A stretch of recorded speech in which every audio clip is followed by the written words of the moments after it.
You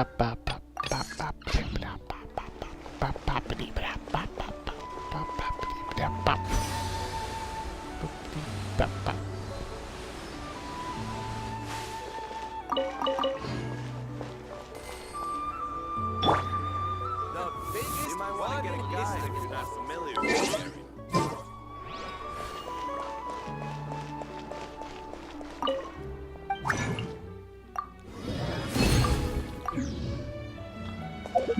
Alright, let's see if anybody's available.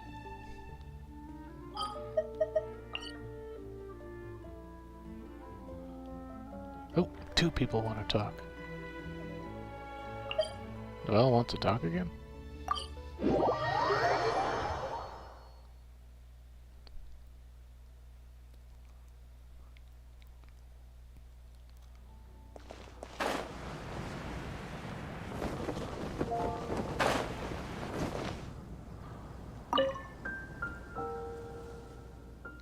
Thank you, Master Gene. I'll keep that in mind.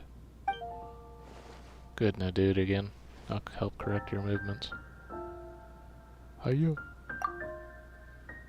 Greetings, Honorary Knight. Hello, anything I can help you with? Just here to watch Noelle train. She's very talented and a fast learner as well. Although our weapon of choice isn't exactly the same, there are always shared principles in swordsmanship. All I did was give her a reminder or two, and she immediately understood. All that's left now is to remain patient and practice diligently with your intuitive understanding. Noelle, techniques like this shouldn't take you too long to master. Just do be careful while practicing, alright? If you want to do the weight training, you can tie the loads to your wrists.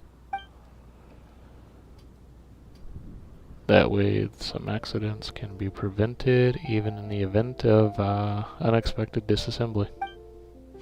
Sorry, Master Gene. I won't toss my sword into your office again, I promise. It's fine, don't worry. In any case, after you spent all that time cleaning yesterday, everything is completely back to how it was. But the sword is still stuck in your office ceiling, and is too high up to easily pull out. Oh, that. Well, we can just leave it there for now as interior decoration, I guess.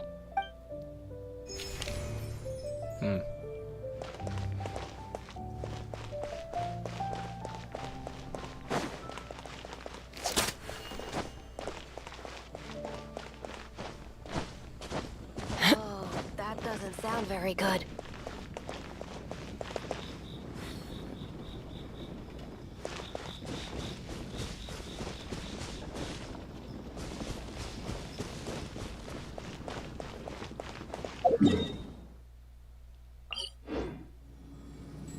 Are you up here?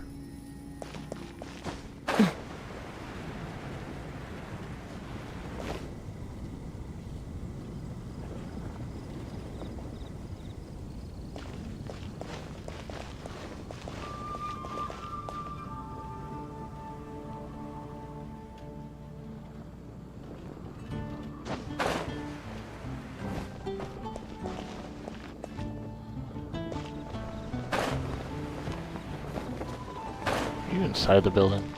Where are you?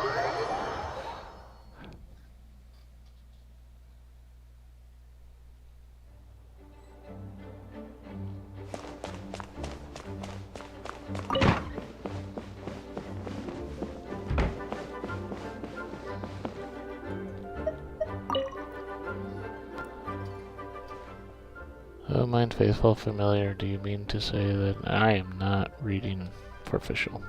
Yes, mein Fräulein, my sovereign, my noblest and gracious liege. Not only do your retainers in the Adventurers Guild speak your true name aloud, but they even name the Heilige Edicta the official dictionary. They regard it as no more than a reference book meant for mere children to understand the basic facts of life, and they do not perceive, much less comprehend, the truths concealed within. Alas, such lamentable mortals. Is this not a form of blasphemy? Surely it must be so.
Your Highness the Princessin. Well, we were just passing through, but since the ruler of the Immernachtreich has shown us your royal favor, then... please, bestow upon us Samora.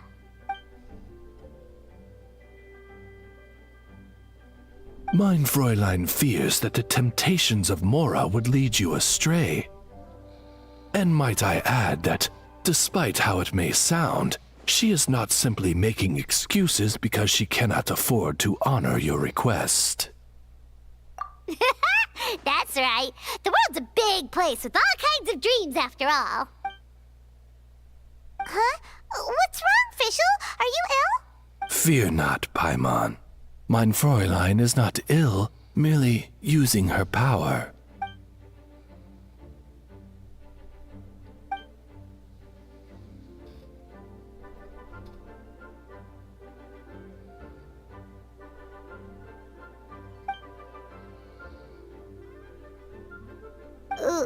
Really? Noble and pure? Is that the kind of person Paimon is? Paimon's kind of awesome!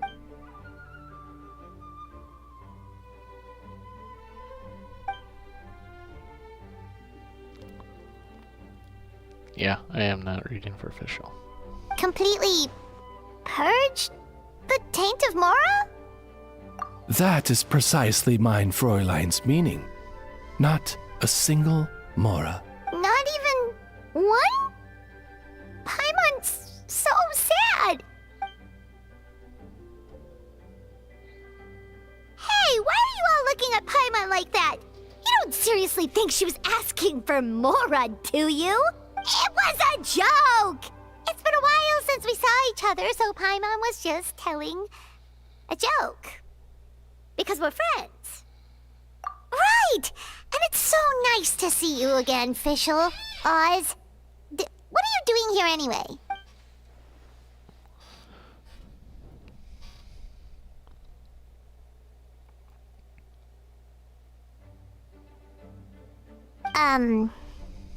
And what's that?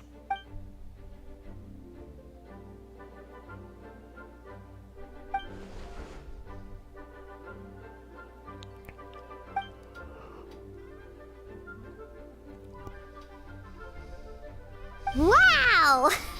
That sounds super impressive. But what is it exactly? Simply put, it is a tome that can translate mein Fräulein's speech into common tongue. As such, the adventurers have taken to calling it the Fischl Dictionary. Yes, but please be aware that using anything other than its official title is quite disrespectful. It is formally named the Heilige Edikte der Verurteilung. We will have to make sure that this is noted in the revised version. Wait a minute! So the book actually exists?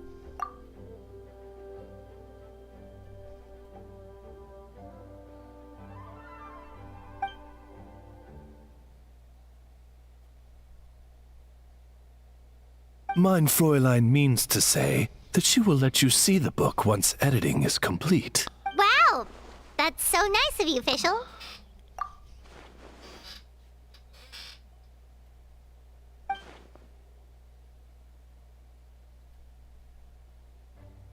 What mein Fräulein means to say is, we'll be done soon, stop rushing me. That sounded a lot colder post-translation. Did you make a mistake somewhere, Oz? My apologies. Allow me to rephrase. What mein Fräulein means to say is, come on, we're almost done, so don't rush me.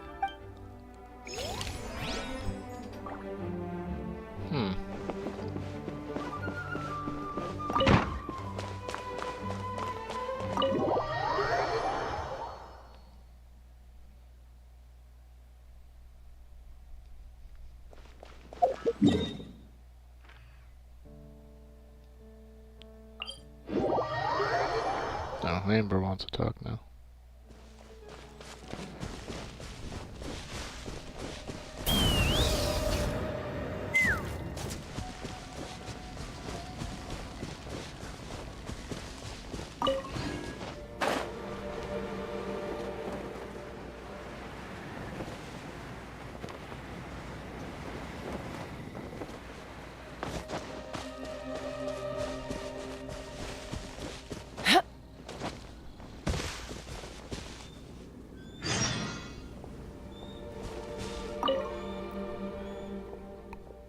Phew, that's another lost adventurer escorted.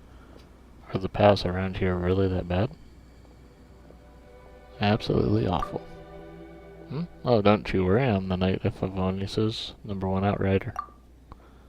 Never thought I'd meet you here. Are you back in Mondstadt for a visit? You got great timing. Sarah just came up with a brand new dish and she's looking for people to give it a taste. Kaya and Jean should be back at headquarters, and so is Clay. Oh, whoops, am I talking too much? No holding you up, am I? No, not at all. As long as I am not getting in your way. Oh, here, take this. You haven't had any of my cooking in a while, right? I just made it, so you eat it while it's hot.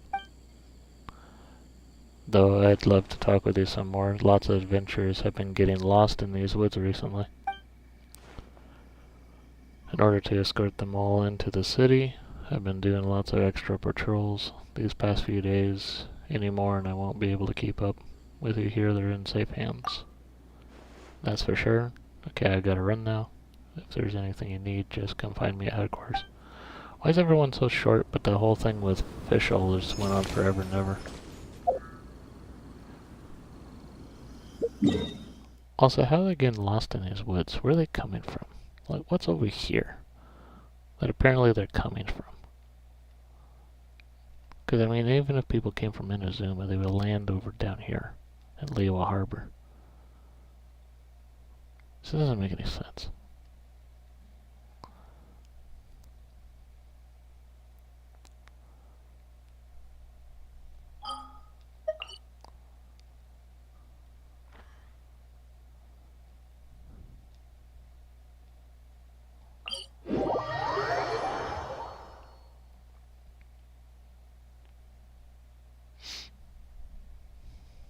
Take me up!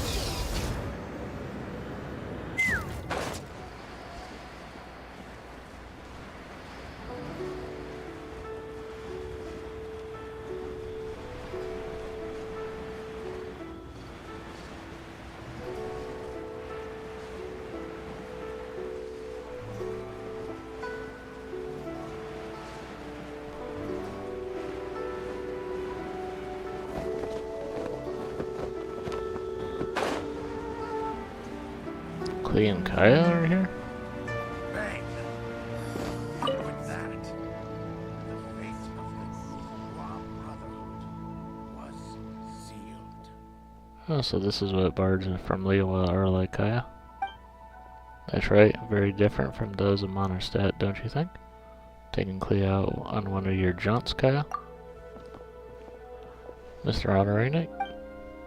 Strictly speaking, the Spark Knight and I are here on official business, investigating the wine industry export situation in Liyue. Studying the consumption of Mondstadt's liquor requires visiting the performance venues where it is consumed. Enjoying the arts of Liyue while we're at it is part and parcel of our work. Isn't that right, Klee? Is that right? Of course it is. Just enjoy the show to your heart's content. Sure, this Liyue opera is so much fun. Classic Kaya leading the youth astray.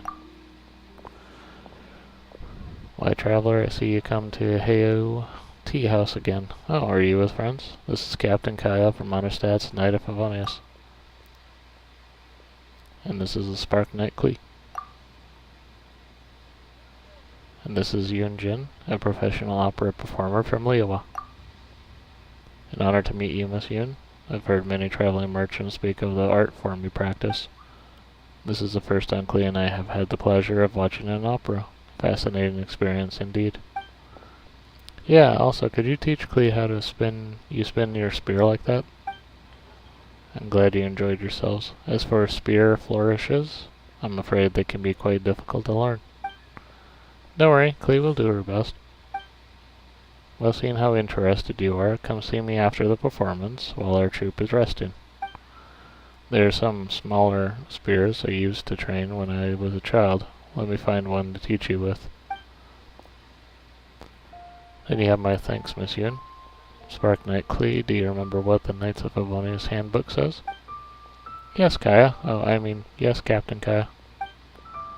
In that case, when a distinguished guest does you kindness, how should you respond? Thank you very much, kind-hearted lady who sings Liyue opera. You're too kind, both of you. You're here to watch the opera, so I'm sure this meeting was meant to be. I look forward to seeing you in the audience in the future, should you have the time.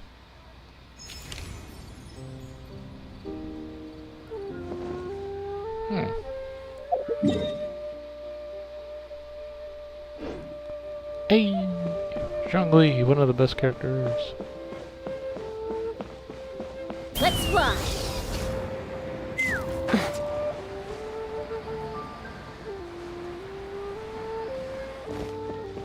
Where are you?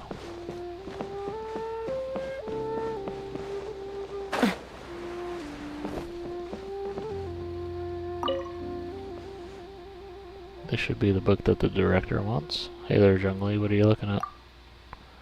Ah, Traveler, always a pleasure. As it happens, the director asked me to help her purchase some books. Pretty please, Kaitsen Guishi, Reborn as the Raiden Shogun, Outlander Brigade.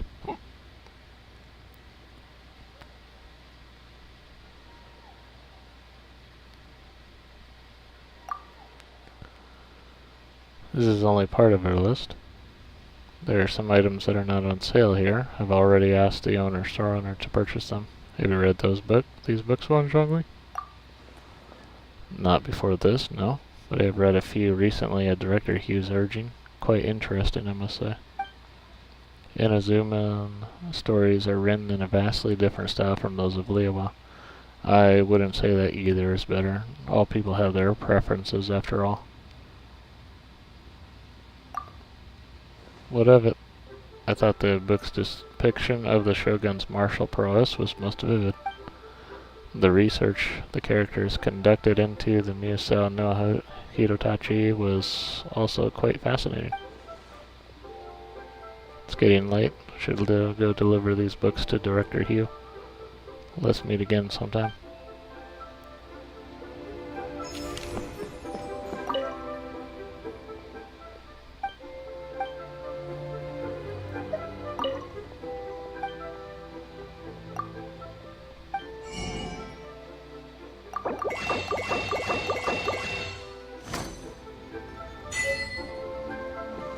So, are you buying or not?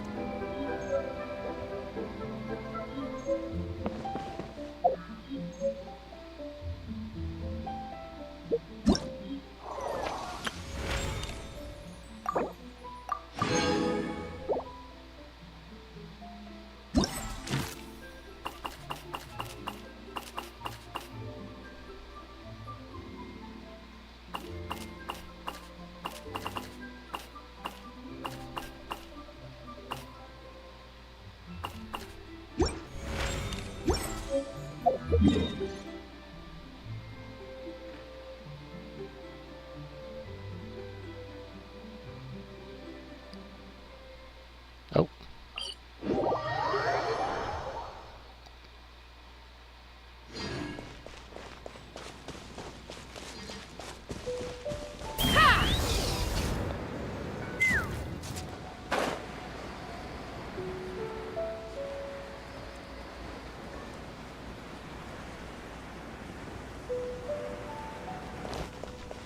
Where did I get this?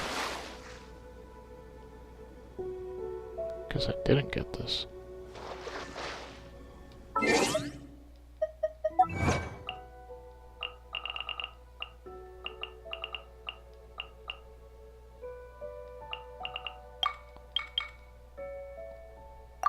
Collected 2 of the book series.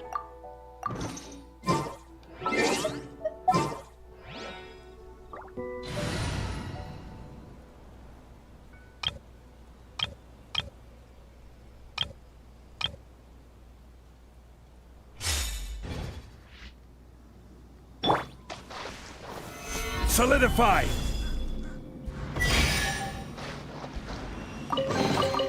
Certainly worth the extra mile.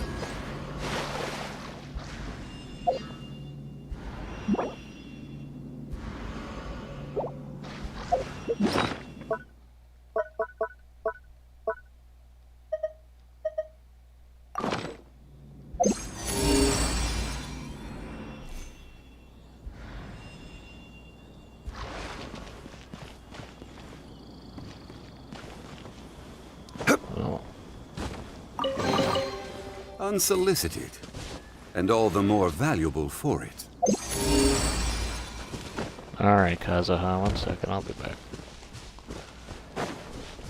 Apparently there's chests I missed in this area.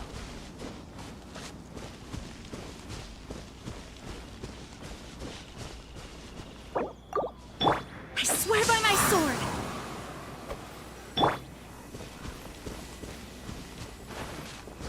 Fire. Overruled!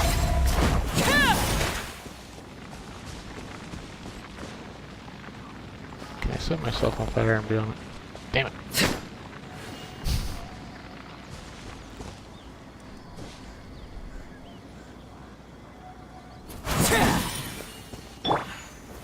Stabilize!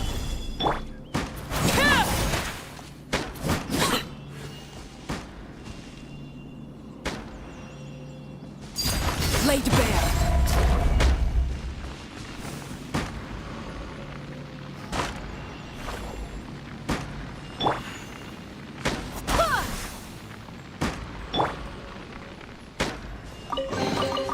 Certainly worth the extra mile.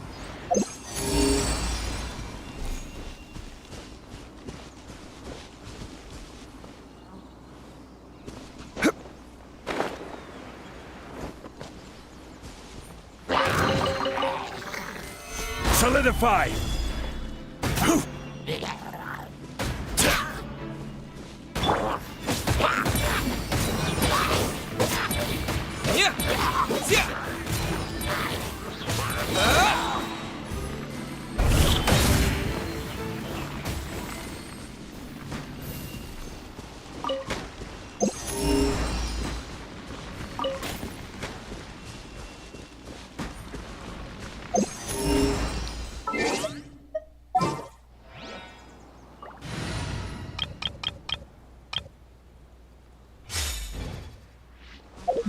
So what did that bring me up to?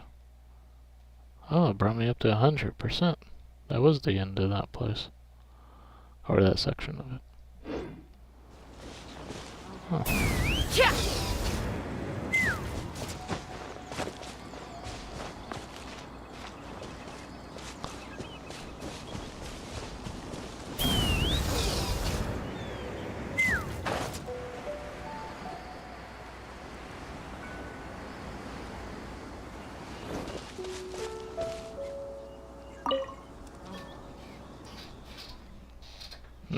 You seem tired. Run into trouble, perhaps?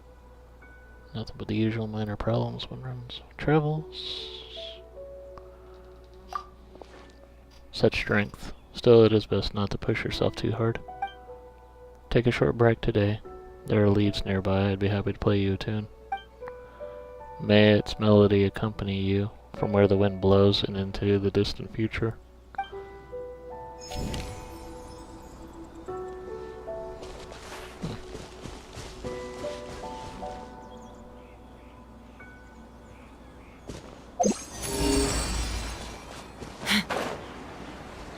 By the way, even if it's 100%, doesn't mean you actually got everything.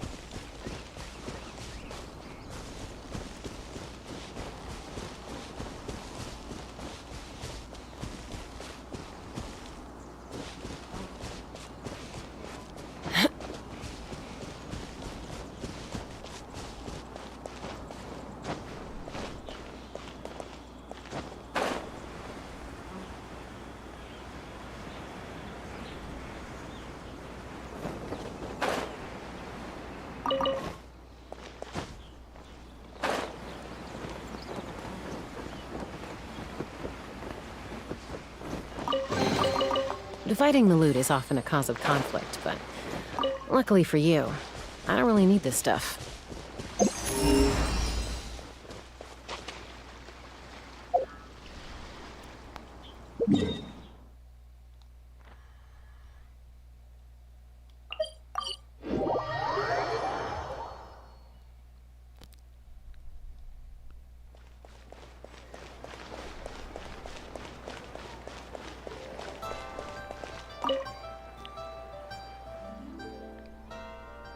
Jungling, you smell wonderful today. Let me have another whiff, would you? Smells great, doesn't it? This is the first of Yingar's new batch. She sent me a small box of samples. Oh, hey, Traveler! Come over, come over! Give this scent a try. What do you think? Not bad. Got it in one. Your nose is as sharp as mine. This scent really is spot on, too. Ding, ding, ding! That's right! Just a few days ago, I was passing by Yingar's place and saw her looking all worried, so I asked her what was wrong. She told me that she wanted to make some new perfumes that would be really appealing, but that she'd been racking her brains for days without any good ideas. So, she asked me if I could think of a scent that would be novel, popular, but also something completely untried by any other perfumer. So I said to her that most perfumes are made from flowers or plant extracts. So why not try making one that smells like food? It'd definitely be really fun. Fun is right, but there's just one teeny little problem. The longer you smell it, the louder your tummy starts to grumble. Hear that, Zhongling?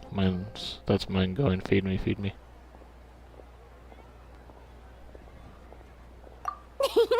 All right, no problem. Come on in. I'll have 2 plates of almond tofu ready for you in no time. Ooh, this perfume sure packs a punch. I wonder if she can maybe make some grilled tiger fish next time. Or golden shrimp balls, maybe.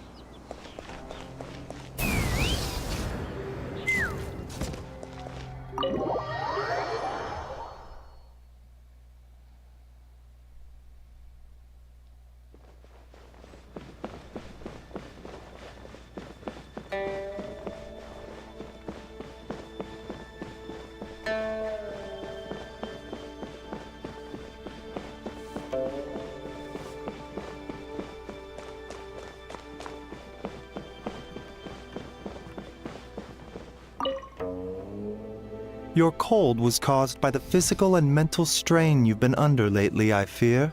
Such things are more common with the changing of the seasons. Just prescribe some more medicine for me if you would. I'll have someone pick it up in a few days. As you say. However, while colds can be cured with medication, overexertion could cause it to reoccur. Thank you for the advice, Dr. Baiju, but I cannot simply ignore the affairs of state. Alleviating the symptoms through your prescription should suffice for now. I will write up some more nourishing dietary prescriptions.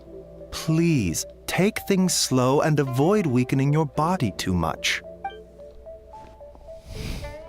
Oh, Traveler, our distinguished guest, is there some urgent matter at hand? Slept too little late last night. And after getting up, there was a chill draft, so I caught a cold. I was planning to just deal with it, using a bit of medicine, but a massive headache came with the package, so I had to invite Dr. Baiju over. My apologies, Dr. Baiju, for having to have you come over every so often to adjust my prescriptions. Not at all. Diagnosing, treating, and saving people are well within my duties. But Did you know that this, too, is where my duty lies, Dr. Baiju? The Ministry of Civil Affairs is a crossroads where many matters meet, all of which must be seen to with care. To that end, no amount of effort is too great. If you think just me having a headache is bad, imagine the number of people who'd get one if I were to just drop my work all of a sudden.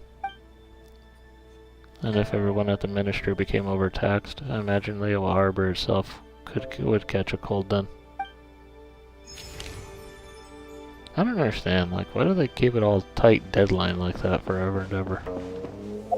It sounds like your country is gonna fall apart if you even take 10 seconds off. Isn't that danger zone? Like showing your country's not healthy?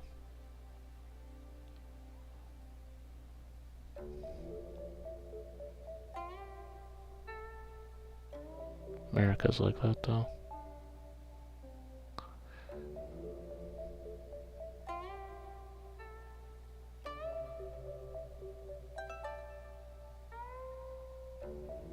Oh, Amber again, huh?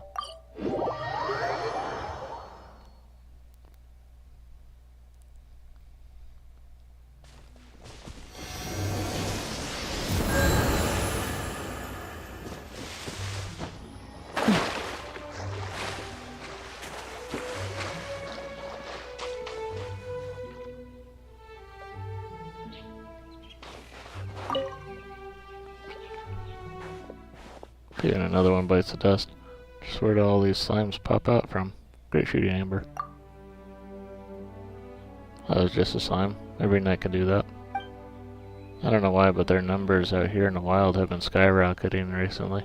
They even started attacking travelers on the road. In order to ensure the safety of the area, both Adventurers Guild and Knights have had to send people out on patrol and to eliminate the monsters. Between ensuring that the city is well guarded and pursuing monsters beyond its walls non-stop, everyone's been run ragged. People are so tired they can barely deploy their wind gliders. But before Albedo comes up with some sort of solution, someone's got to get rid of the monsters, right?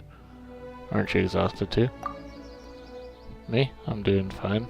After all, I'm used to fighting out here, so I know how to conserve my strength and choose the best way to engage. I could talk more later. Got another area to patrol? You should head back to Monostat for now. I'll see you around, traveler.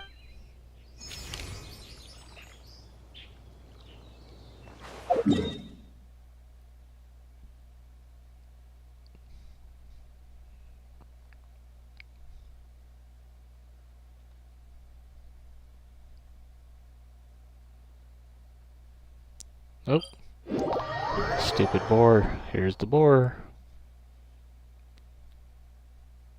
Oh, you ow. This is about to get...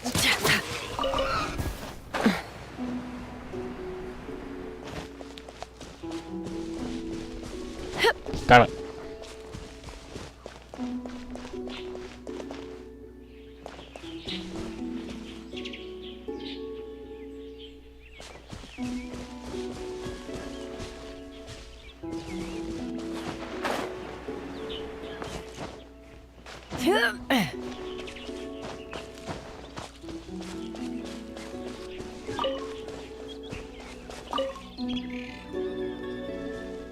Flurry of frost and autumn leaves, how they scatter, how they swirl. I knew you'd come today. I haven't been here long, actually. This must be exactly what they mean by great minds thinking alike and the understanding shared by kindred spirits. Did your brother end up reclaiming his book? No, he hasn't. He did see me reading as I practiced my swordsmanship, and he did sigh, shake his head, make gestures with his feet and hands, but he didn't ask for the book back. So why did he suddenly? Well, my guess is that this was my father's idea. He's always told me to practice my calligraphy more and pen a few more congratulatory notes on behalf of the family.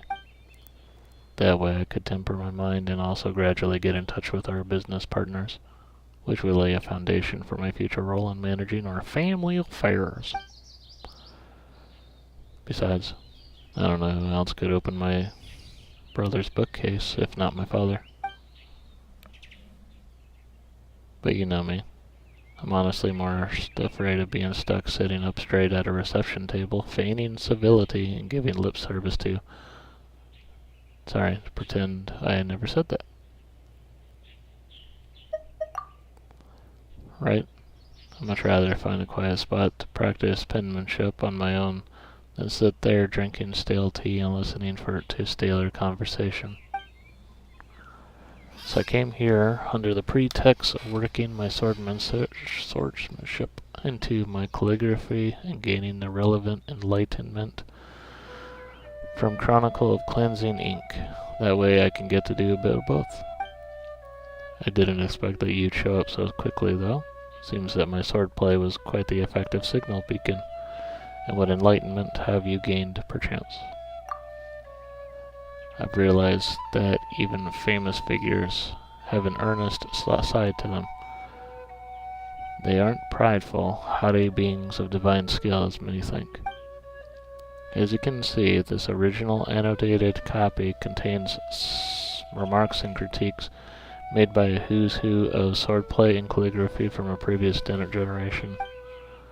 One can, even if vaguely, glimpse the personalities of those eminent personages shining through. Take this for example. This is another calligraphy great who didn't get along with Zephon. See how he nitpicks and hangs on to every little error and how long his annotations are. See, this is a commentary he gave on Zephon's calligraphy. Free, unrestrained, sharp as a bared edge, like a great tree braced against the wind. It sounds like a compliment, but I fear that when he called Zephon a great tree, it was in the sense that the greatest tree in the forest is the first to be crushed by the wind.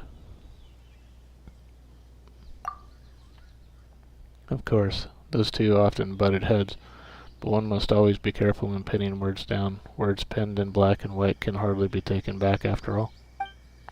In response, Zephon penned the following response. Spring will come, and the trees shall yield lush shade. And here too, I remember that the one who wrote this was Tian Quan. At some point, they say that he was brilliant in both calligraphy and swordplay, but that his comments were always very precise, concise. This is what he wrote. Lovely, but you never did learn how to sign your name. There's all sorts of other interesting annotations too. Come on, let me show you. Wasn't the point to use swordplay as a way to transition to calligraphy practice? No, there's no rush at all. As my great-grandfather always says, to practice calligraphy is to temper heart and mind. Only by understanding this text can you learn to write the words within. Actually, wait, do you know what time it is right now? Well, just look at the sky. No, drat. I'm gonna be late. Looks like I'll be getting an earful from my father now. Either way, I've got to go face the music now. I'll be back later to practice my swordplay again, though, so if you have time, why not come and join me? I'm sure that we'll improve all the faster by putting our heads together and putting one another to the test. But if you don't want to practice, we can always take a walk, or even go fishing. Look at me rambling on like this. I'll head back first. See you later.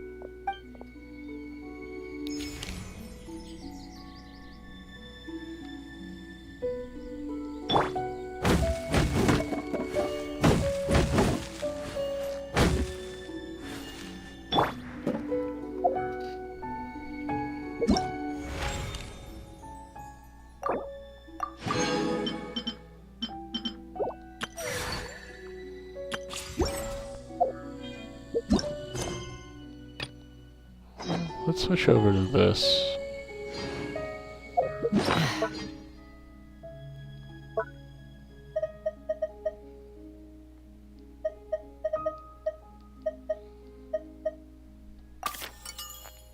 I haven't seen or heard from you in quite some time, little one. Don't tell me you've forgotten all about your lady Yamiko and gone off and found yourself a new shrine maiden somewhere else.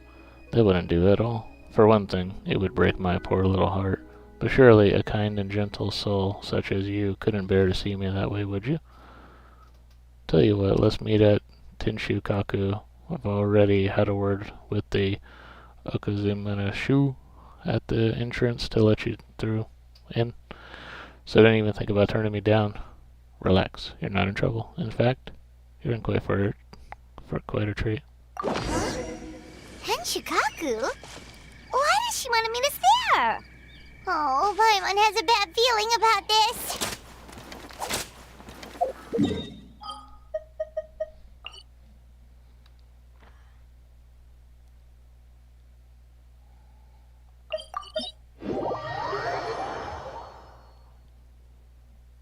Fight the Shogun again.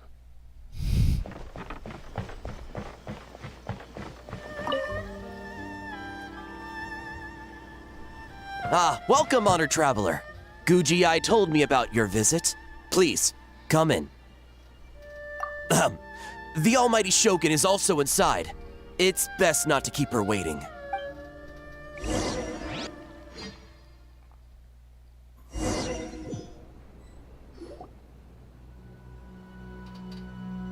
Now, there's no need to be so stubborn about this. I'll adjust the budget here, and we'll definitely turn a profit. No. We must confirm the official representative before discussing details. There is an order to this that must be followed. From the way she's talking, this must be the Shogun, right? Ah, little one. It's about time. Come, I have a contract for you to sign. Whoa! We're not just gonna sign a random contract out of the blue! Hardly. Oh, well, labor is a part of it, but you will be compensated. So it is as bad as Paimon thought. I see. So he's the representative you selected. He would indeed be the perfect candidate for the Mikawa Flower Festival. When the yokai still roamed the land, they celebrated an event known as the Mikawa Flower Festival. It was an occasion for drink, laughter, and merriment. We hosted a version of it during the Test of Courage. Unfortunately, due to time constraints, we weren't able to put on a large celebration. So I got to thinking, why not have another go?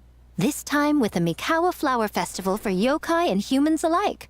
One that combines human ingenuity with yokai arts to offer the most innovative and thrilling entertainment of our time. Open to all humans and yokai throughout the land. Entertainment, huh? Wait, kind of like Akitsu Yuge and Akitsu Hanea Sobi? Those games were really fun. For an important event like this, an official representative is required to preside over the festivities. In the past, the role was usually given to the Guji, or an individual from the Yashiro Commission. But this time... I think they're talking about the mini games that were like the old blockbuster games or whatever they're called. Brickbuster, something like that. Neither myself nor the Kamisato family can assume the position, given we represent one side or the other, the yokai or the humans. Human you may be, but you possess a deep connection with the yokai, and you do not hail from this land. That makes you a more neutral option. Moreover, you took part in the previous festival during the Test of Courage. In my estimation, there is no better candidate for the role. Plus, your name has the potential to attract an even greater showing. So are you going to sign this thing, or what? Huh. You've got a point. Then let's go ahead and... Wait! Paimon almost fell into her trap! Oh, come now. This is for an important occasion, is it not? Even I've chosen to throw profit to the wind. Surely a selfless hero like yourself wouldn't turn your back on a good cause. According to the proposal, the proceeds will be distributed as follows. 40% to Yae Publishing House, and 10% to the festival representative. Hey, no fair! Now, 10% might not sound like much, but Yae Publishing House is going to great lengths for this occasion, both in time and personnel.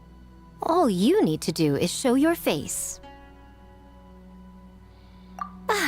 Getting smart, aren't you, little one?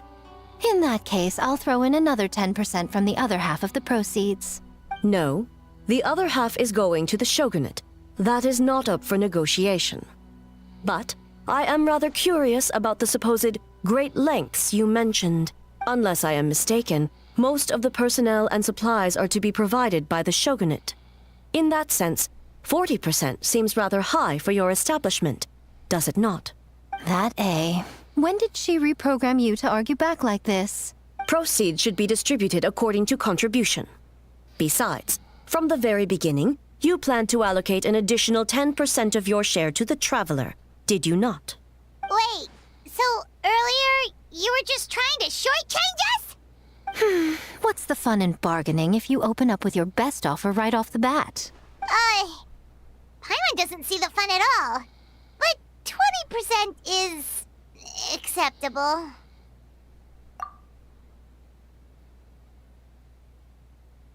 Games have always been a central part of the festival, and both Akitsu Haneyosobi and Akitsu Yuge were extremely popular. So the plan is to host an event where the attendees have 48 hours to create a game of their own. We'll have new and exciting entertainment in no time. Ooh, everyone loves fun games. You won't have to worry about attracting humans and yokai to the event. That is the general plan. I'll leave you to iron out the finer details and contact the participants. This is a critical time for the Shogunate's new development plans, and the survey team is returning momentarily, so I must turn my attention to them. Got it, got it. We'll see you later then. Jinju Forest. Let's pay a visit to our old friend, Ioroi.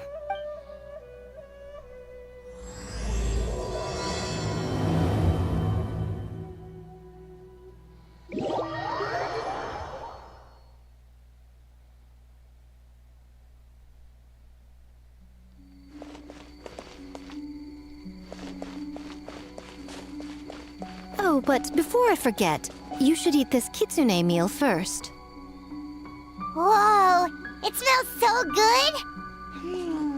Oh, and also kind of like fried tofu for some reason.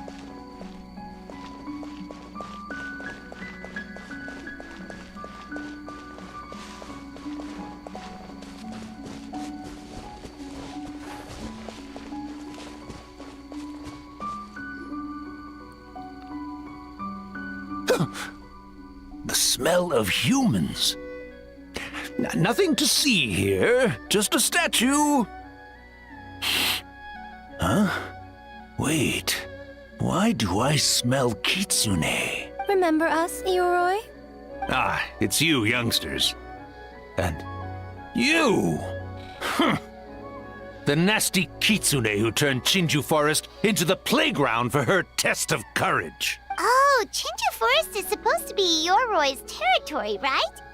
Oh, no wonder he's so mad. Exactly! How could you hold a test of courage without inviting me? Oh, so that's what he's angry about. Anyway, what brings you all here? Something to discuss? I actually came to apologize about the test of courage. It was my mistake not to invite more yokai to the ceremony.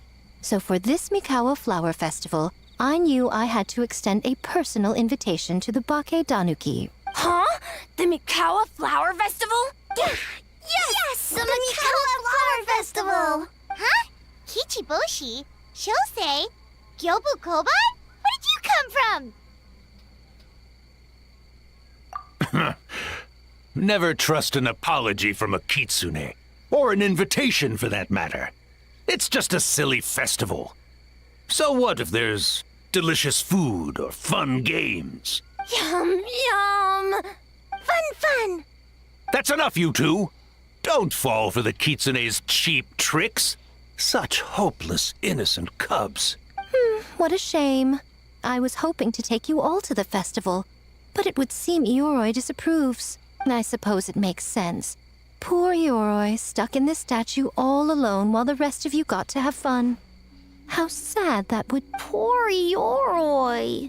Excuse you. I am Ioroi, the Kakushigami of the Bake Danuki. Yes. Just worried the cubs will get distracted and stray from the Tanuki path. I should also mention I was hoping the Bake Danuki could help the humans take their games to the next level. Talented as you are in the art of transformation, in Inazuma, only the Bake Danuki can hope to match the kitsune in that area. Match? The kitsune could never rival the transformative gifts of the Bake Danuki. Oh, well, I was thinking of using the Bake Danuki as the symbol of the event in the promotions and such. But alas, it would seem that you don't like that idea, Ioroi. No matter, I shall simply seek the help of the kitsune. When the time comes, all of Inazuma will know the kitsune stepped in to accomplish what the Bake Danuki could not. Wait! It worked, didn't it? My dear cubs, transforming into things that already exist is only a small fraction of what it means to become a great Bake Danuki. To even get a quarter of the way through your training, you must be able to turn into things of your own invention. Just like when I turned into a gigantic ramen bowl that could fly. So go forth and seize this opportunity so you can advance the name of the No, I mean advance your training. Not all humans are bad and scary. Some are good, just like these youngsters. Go with them and transform into things you've never tried before. Don't worry, Ioroi. The little Tanuki are safe with me. You're the one I'm worried about.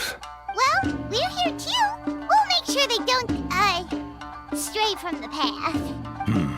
I'll hold you to that. Now, Kichiboshi, Shosei, Yobukoban, while you're out there, always listen to... Yep. Always listen to White-Fur. And Mr. Yellow-Fur. And Auntie Pink. Miss Pinkfur. I almost forgot. Given their level of training, speaking to humans will be a problem. Just a moment, I'll cook up a few Bake Danuki meals to keep on hand. No need. Here, Miss Pinkfur prepared a special kitsune meal for you all. It will give you the ability to speak to humans. You stole our tricks too? And changed the name?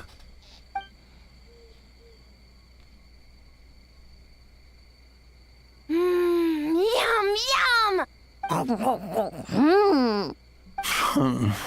Is it really that much better than mine? Splendid. That should make our lives easier. Now we can head into the city and start forming the teams. Well, we need more than Bake Danuki power to design these games. 2 humans per team should suffice, I'd say. Now, I need to discuss the layout of the venue with the Yashiro Commission. I'll leave the team recruitment to you. Hold on. You're not taking part, Miko? You're really gonna sit out on the fun? You of all people? Making games is nowhere near as fun as playing them. Besides, working through the night certainly isn't my idea of a good time. Making games?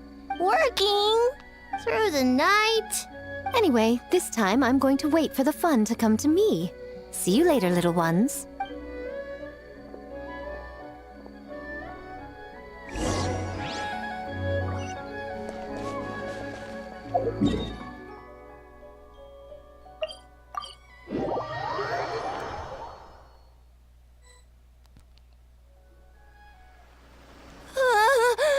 City!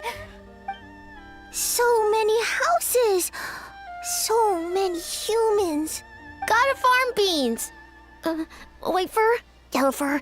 How do we farm beans? Farm teams, not farm beans! It's kind of hard to explain. Yeah, that's right! People with the same taste!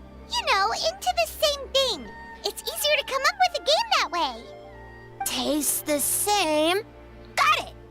Easy peasy! Wait for dumb. Farm beans that taste the same.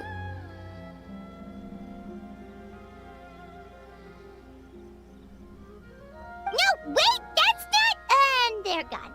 In different directions, too. Let's go after them.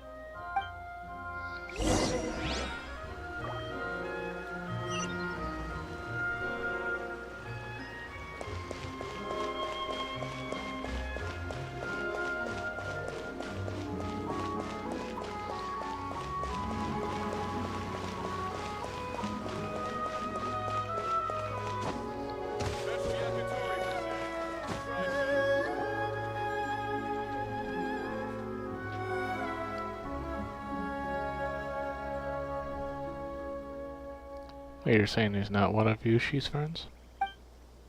Whoa, pump the brakes. I thought he was your friend. Longhorned Oni and Shorthorned Oni. He talks. Shosei, there you are!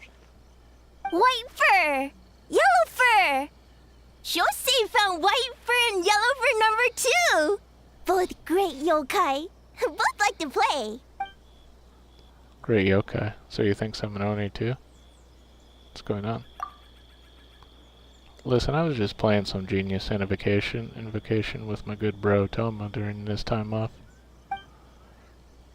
And then out of the blue, this Shosei appeared right in the middle of our match. Shosei loves to play. Longhorn and Shorthorn Oni also love to play. We taste the same. Wait, what now? I can explain.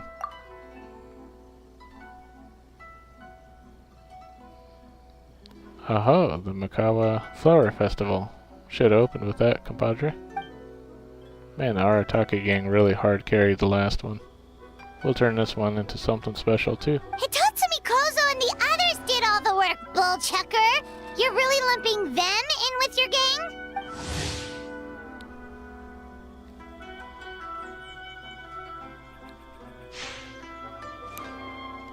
It's called doing them a favor. Besides, they look up to me. I'm a cool older brother. Hitatsumi Kozo and his friends did come up with the Akitsu Yuge game during the last festival. There's no reason not to invite them this time. Ooh, the crew's getting back together. I'll round them up. Technically, I'm on vacation, but I'm happy to assist the Yashiro Commission with the festival. That's what I like to hear. Alright, let's round up those 3 little fellas and start working on the almighty Arataki great and glorious Akitsu Yuge game. Not so fast. Hornless Oni? We have an advertising job to finish, remember, boss? Huh? We do. Reshoots, follow-up work. There's still a mountain of things to do. Oh, well, look at Toma here. Kind enough to help with the festival even during his vacation. I would think the boss of the Arataki gang could show even more dedication to his work, but you know, that's just me. Looks like your time is spoken for, my friend. Wrap up what you need to do and we can finish our match at the festival. Best of both worlds. Alright. Those errands are a piece of cake. I'll be back in no time. Oh, but first, I should introduce you to Kozu and the others. Then you can head to the festival without me. Then let's get a move on. No use standing here talking about it. Go make those introductions. We have stuff to do. Sorry, Traveler and Paimon. I'm sure we'll see you later.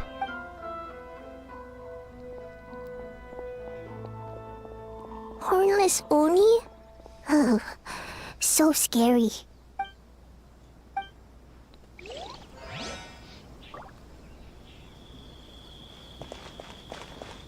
Take me up!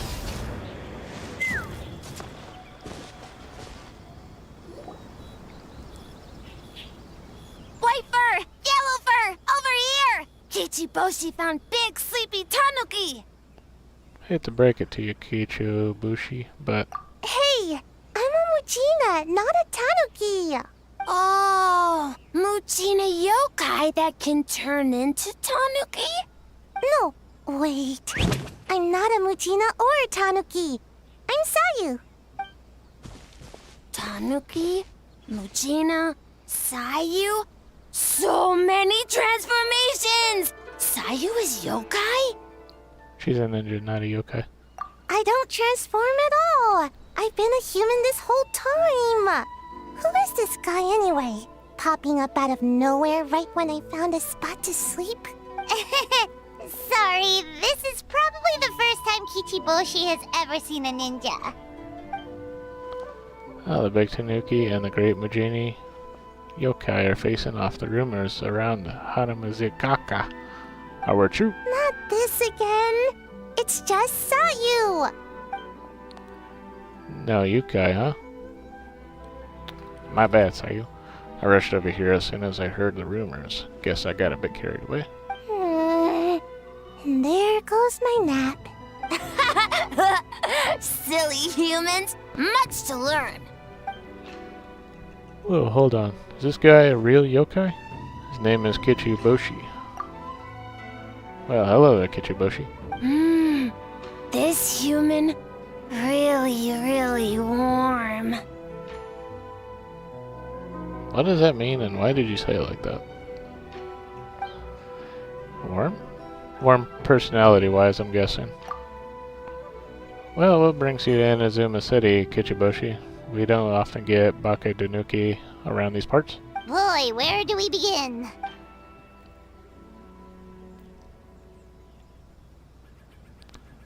Ah, I see, said the blind man. You're recruiting people to develop games for the Makawa Flower Festival. You interested? Well, duh. Come on, Sayu. Let's do it together. She's gonna run away. Right when I was trying to run. About that, I'm pretty busy. Practicing ninjutsu and such. I heard the Baketanuki are great at ninjutsu. Rumors has it, with a single thought they can grow taller than a house. Is that true, Kichibushi?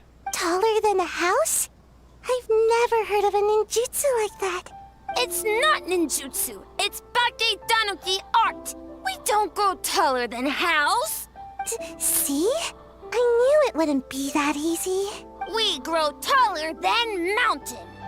Eh? Sayu? Sorry. Just thinking about something Sensei always said. You can't just focus on drills, Sayu. You need to push the limits of what you know about ninjutsu. This is as good an opportunity as any. I guess. Farm beans success. Alright. Let's go discuss this ninjutsu. No. This Baketanuki art of transformation. The one you're going to use for the festival. Yes, I've always wanted to go to a festival with you, Sayu. Let's go to my place to brainstorm. We can even set off some fireworks when we're done. I'll pass on the fireworks. They're terrible for my sleep.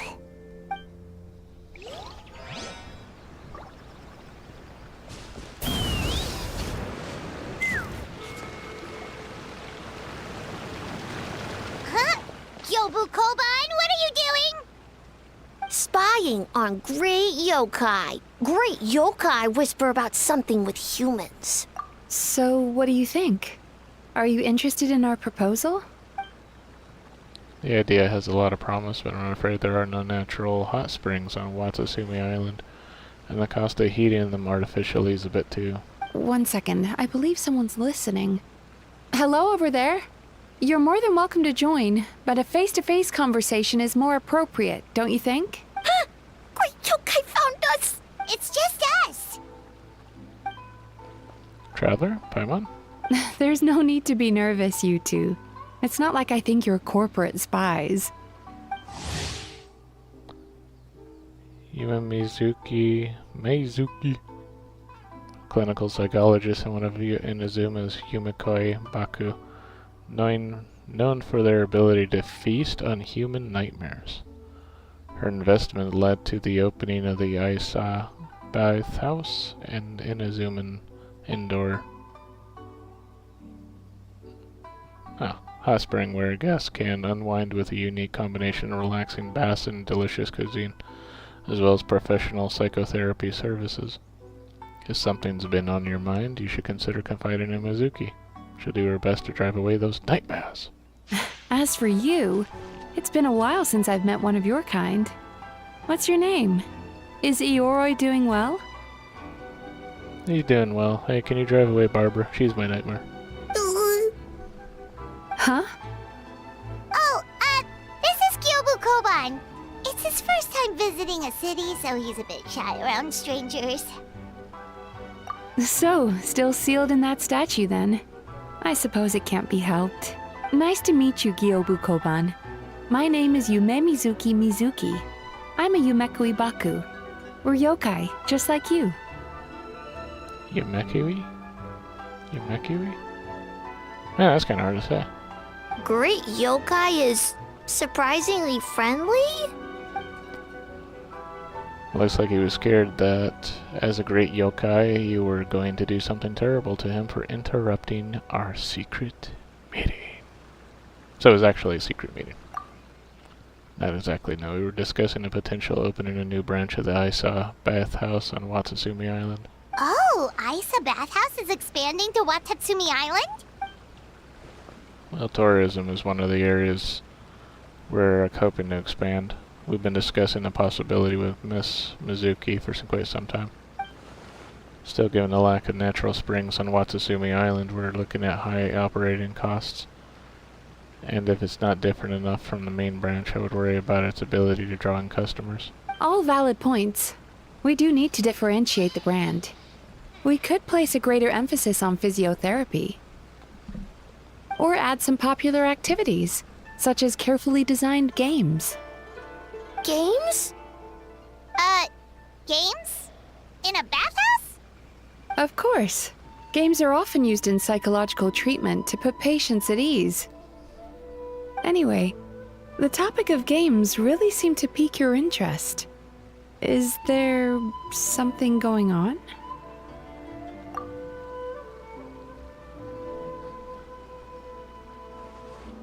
I see a new kind of Makawa flower festival. Miss Fried Tofu with all of the frills is as ingenious as ever. Miko. I knew I smelled scheming in the air. Oh, that lady again. Well, there's a lot of work to do on Watatsumi Island, so we probably don't have time for something like that, right, Your Excellency? I do think there's potential in turning Watatsumi Island into a tourist destination. Could use the festival as a proof of concept and establish a partnership with Miss Mizuki. If people are drawn to our game, what would mean a lot of positive publicity, which would benefit us in the long term. But are Isa Bathhouse and Yai Publishing House business rivals? Rivalries aside, I have no qualm using Yai Publishing House's resources to our advantage. Besides, if I remember correctly, you have a connection to Yai Publishing House as well, don't you, General Goro? You work on the That's Life column.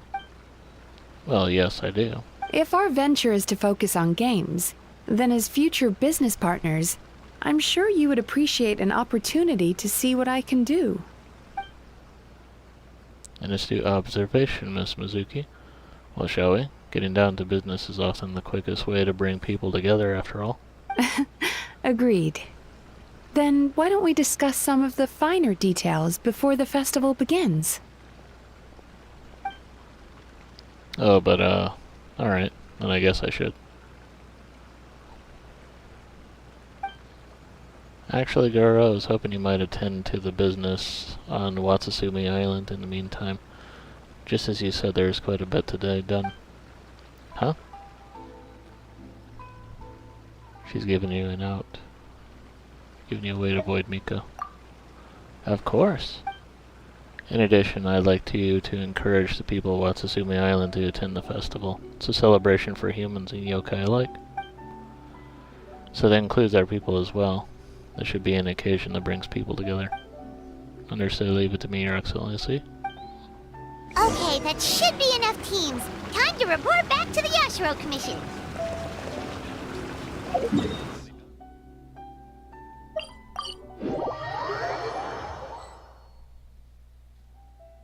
Miss Kamisato, this is the list of stage materials for your review. Miss Kamisato, I have your schedule for tomorrow. The list looks fine.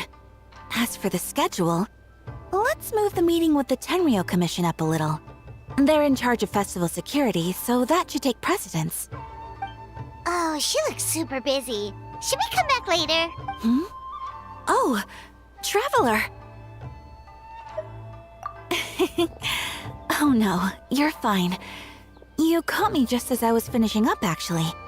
Lady Guji said you're the official festival representative, and you've been busy recruiting participants. So I should do my part too, right? For large events like the Test of Courage, Brother usually does most of the organizing. But this time, I wanted to take some work off his back. I hope so. Oh, speaking of the recruitment, we found a bunch of people. We should be good to go. Oh, already? That was fast. I wasn't sure we would find enough participants. I thought I might have to sign up myself. Oh, don't worry about it. I can only focus on so many things anyway. If we have enough people, I should stick to organizing. I suppose I'm a little sad about not taking part. But I'm looking forward to the festival all the same. When the time comes, perhaps we could check it out together. Miss Kamisato! Another letter from the Kanjo Commission. Coming! Sorry, duty calls. We'll have to talk about our plans another time. My brother's the one overseeing the teams. I believe he's in the courtyard with Lady Guji. You can go in when you're ready. Thanks, Ayaka. See you See you later. Wow, Hayaka's really working hard. Guess we should follow suit.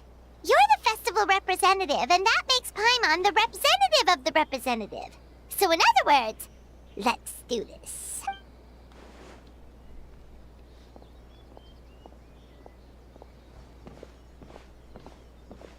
It's about time. I could hear you talking outside.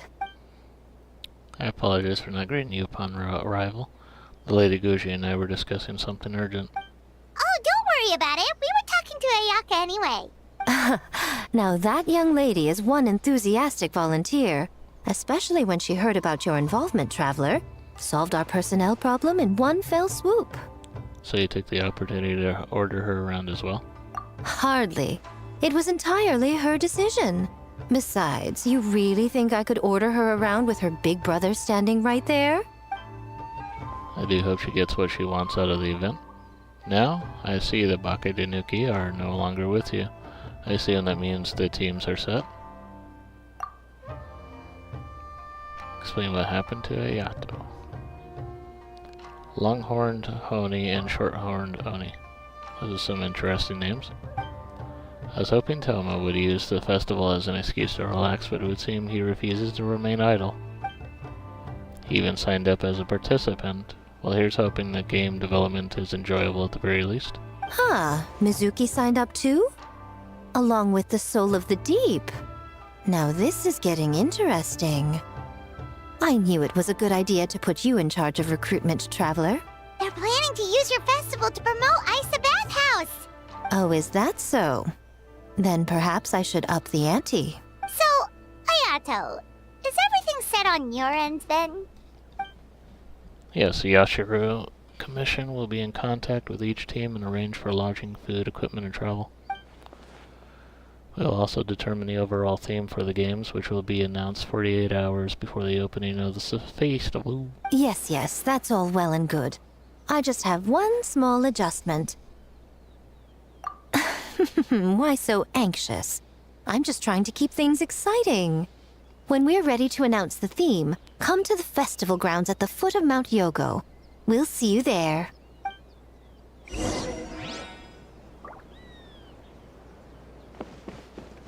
As though caught in a dream.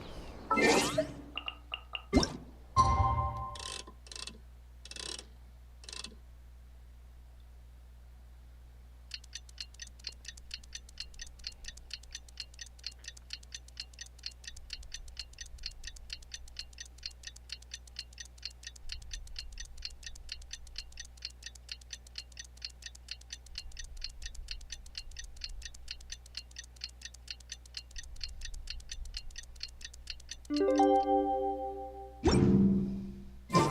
theme for the games is being announced today, right? Who knows what Miko's got up her sleeve? Let's go check it out.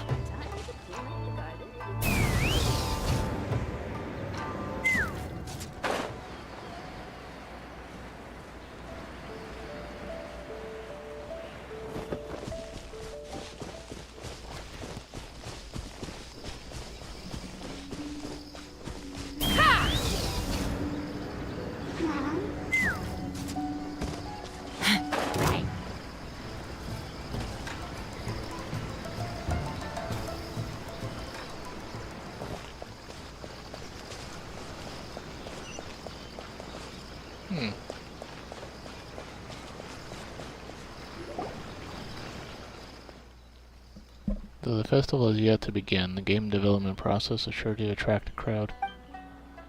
It is the Tanru Commission's responsibility to maintain security and order throughout the entirety of the proceedings, so remain vigilant, understood? Yes, ma'am. Hey, Sora! Oh, it's you. It's been a while. You guys are here early. There's still 3 whole days until the festival starts. Correction. There's a little over 48 hours. Besides, many patrons are already here to observe the development process. Festival security starts now. Oh, wait, but what about the statue of the, almighty, Narukami-yogo? Yeah, you know the one. Won't you miss out on it again? Want us to buy one for you? No need. All statues of Her Excellency, the Almighty Nirakami Ogosho, Immortal of Thunder, being sold at this event are an old model. And as it turns out, I already own 5 of said model at home. Ah, okay, well that's definitely more than enough. Yes, I only own 5 statues of Her Excellency at any given time. That is my maximum. Any more, and I'm afraid I would not be able to afford them the proper care.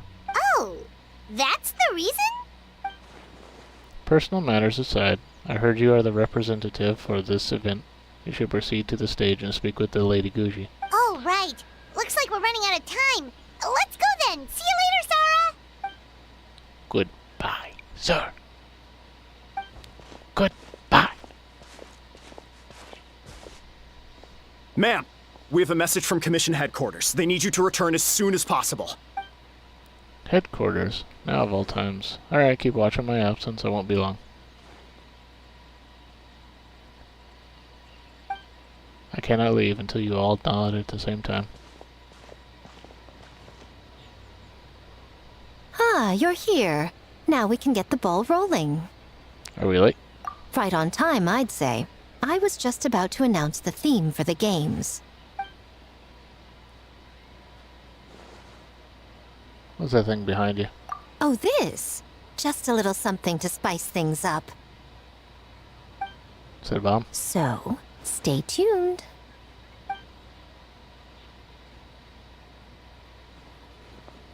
We should be getting close, right?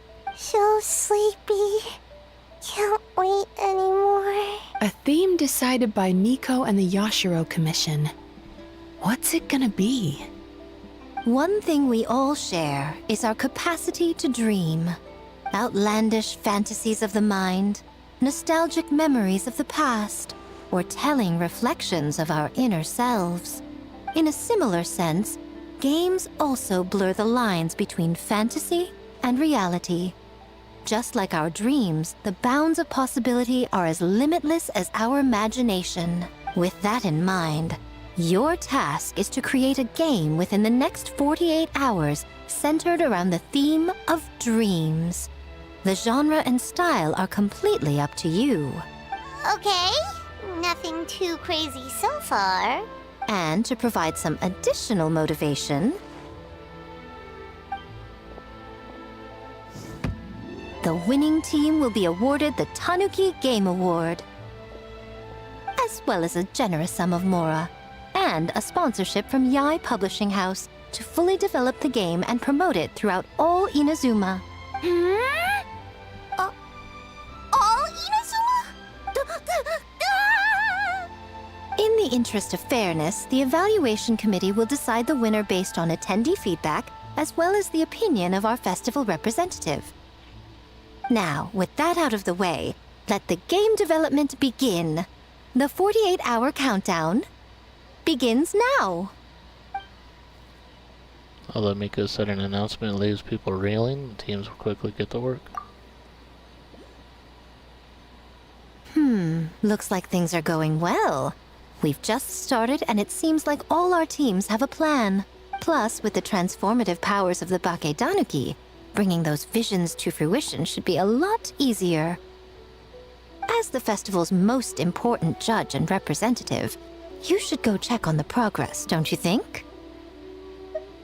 It all comes down to fairness, as I said. I worked with the Yashiro Commission to come up with the theme, so the judging must go to someone else. Oh, no need to stress, though. It's all fun and games, is it not? Just choose the one you enjoy the most. Of course, if it's appearances you're worried about, you could always, I don't know, check in on the teams and ask about their ideas? What do you mean appearances? And that proves that I picked the right person. Go on then, I won't keep you.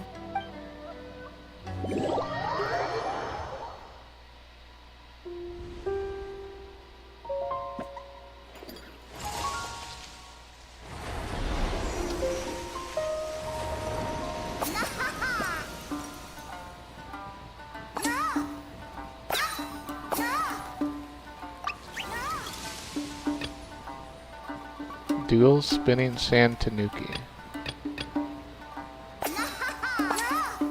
A little fox's daydream.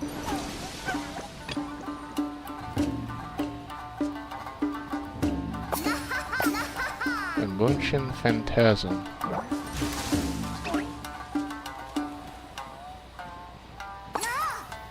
So, you need to pick the best game, huh?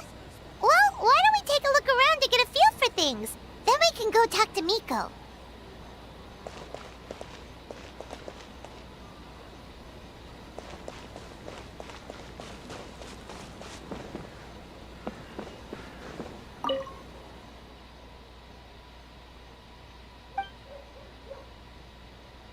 Glimpses of mysterious Inazuma.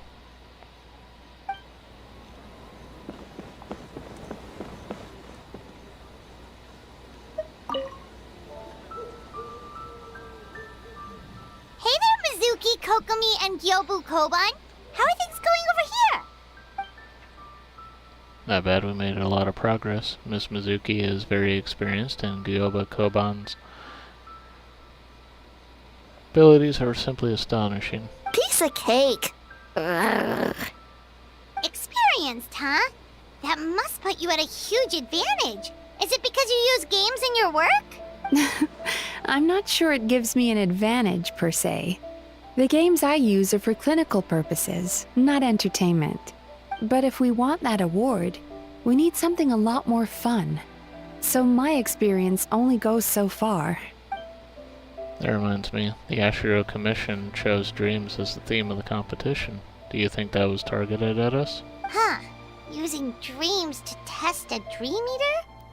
Yeah, it does sound like some kind of challenge. They knew we wanted to use this as an opportunity to advertise our game, but now it's a competition. Which means if we lose, our game will be completely overshadowed by the winner.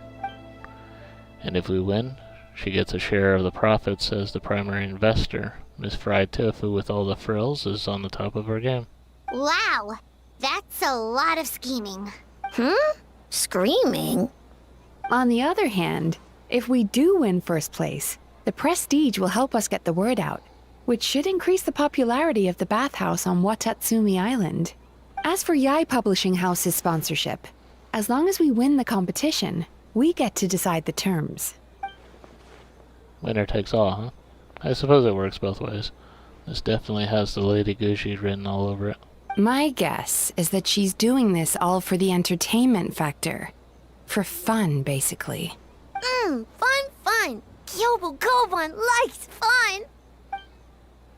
Well said. I suppose that's the purpose of a game after all. For now, let's focus on making our game the best it can be. Good idea. So what kind of game are you gonna make? We're calling it A Little Fox's Daydream.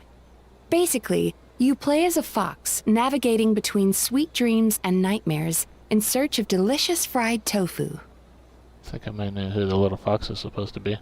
Yeah, looks like that fox takes some inspiration from, real life. Well, the design was Miss Mizuki's idea, but I'm completely on board. Sometimes the only way to meet a challenge is with a challenge of your own. Fighting fire with fire, huh? That's the definition of fun, don't you think? So, want to give it a try? Sure. I'll go right this way.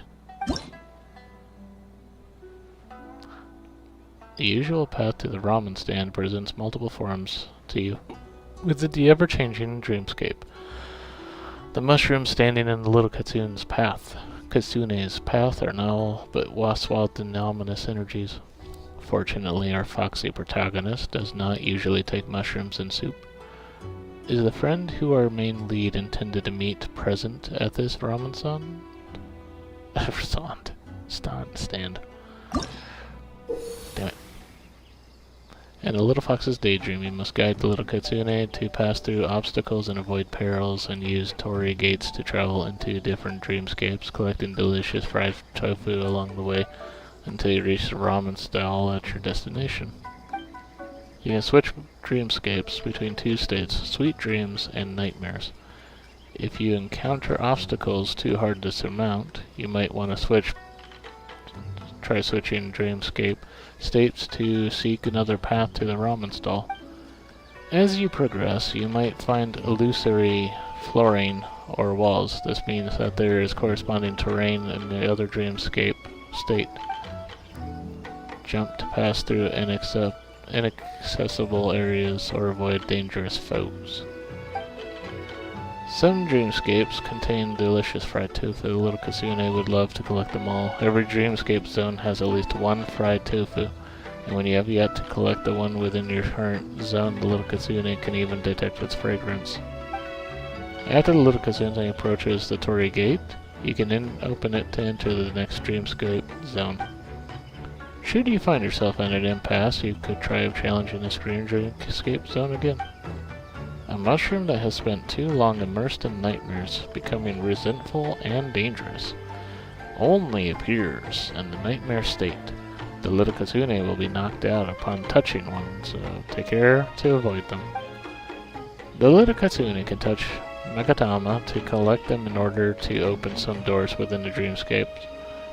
Some other doors must be unlocked by stepping on stone slates activated by the Magatama. If you find it hard to access Magatama, consider the other objects within the dreamscape. Perhaps they could aid you.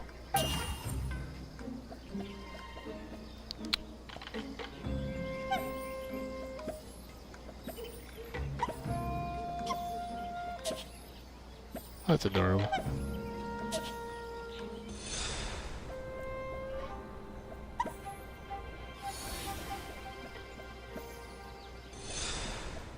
Delicious fried tofu.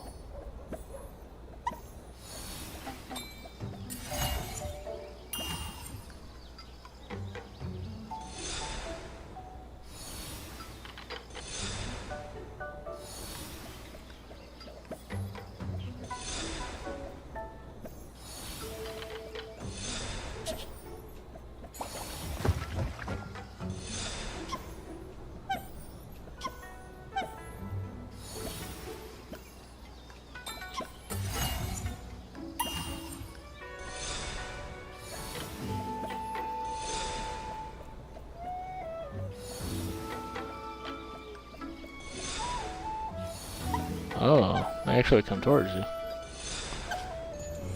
I ain't dead.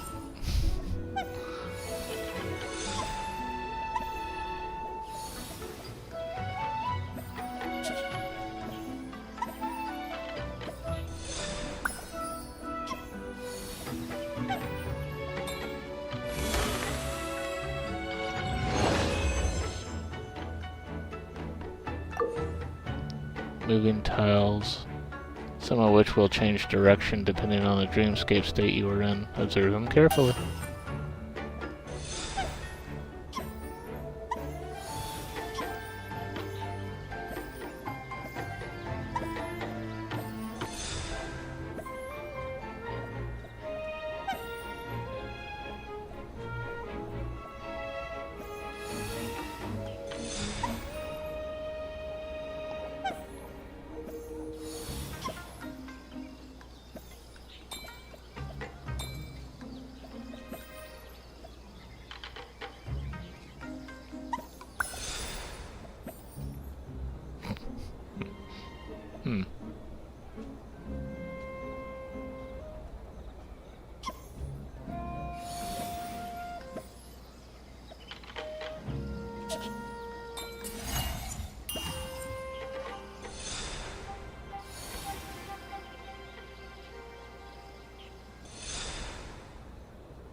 Yeah, that's pretty cool.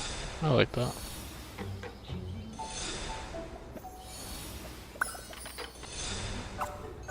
Dead.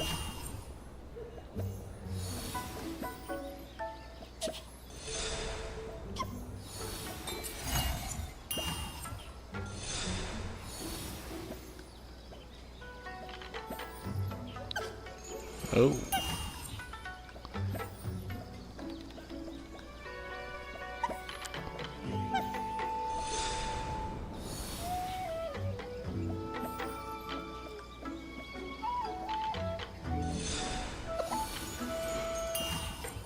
Guess it wasn't as fast as I thought it would be.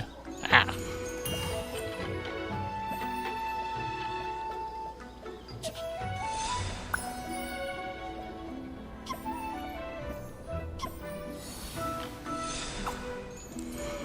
Oh, okay. So if you're inside a block, it forces you to switch back. Alright.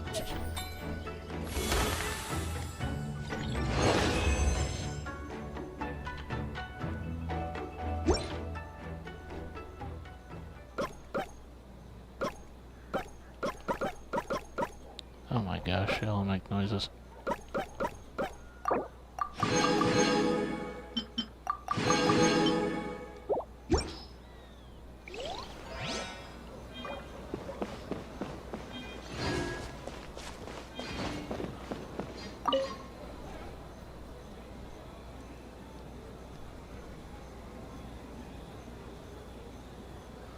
Wow, look at this! You've made so much progress already! All credit to the Kichibushi. We just told him what we wanted and he made the set in no time. He helped with the gameplay too. All we had was a prototype, and now it's ready for playtesting already. His skills are amazing. Kichiboshi, amazing! So, how do we play? It doesn't seem super obvious. The board is infused with yokai power. All you need to do is place your hand on it to enter the dreamscape. At least I think that's how it works, right, Kichibushi? Orange for very smart. So, you could say that your game unifies human ingenuity with Bakedanaki magic to create a scene that is completely illusory. Very creative. What for suddenly use many big words? You sure sound official all of a sudden, Paimon. Are you trying to act like a real judge? Don't mind her. This new style of game development deserves a name! How about Unreal? Oh, or Unity. The game engines? Could you tell us about our game? Your game? You betcha. Hey? A little acknowledgement would be nice. I'll decide who's the better person to ask. Bunshin Phantasm is her brainchild after all. Yeah, it's based on a dream I had. In the dream, I learned to make bunshin, and I made them do all my work for me. With my clones around, there was no reason for that lady to come find me, so I could sleep as long as I wanted. So, even when you're asleep, you dream of getting more sleep? It's just, I got so excited at the prospect that I actually woke myself up. If only I could make bunshin in real life. Well, then, even if some get caught, the others could take a nap in the meantime, right? But if your clones do all the work, doesn't all that fatigue transfer back to you in the end? Oh, well, when you put it that way, I don't know anymore. All dreams are nonsensical and complicated in their own way, but that's what makes them interesting. Anyway, that's our game. The most wonderful Bunshin Phantasm, Mujina Body doubles to the rescue. What's a Mujina body double? That's a long story. Wanna just give it a try? Awesome! All you have to do is put your hand on the board and close your eyes. Muji Muji Daruma's mystery weight. The Muji Muji Daruma is known to jump and bounce about. Thus seeming rather light, it can also trigger special pressure-based puzzle mechanisms. So, how heavy is it exactly?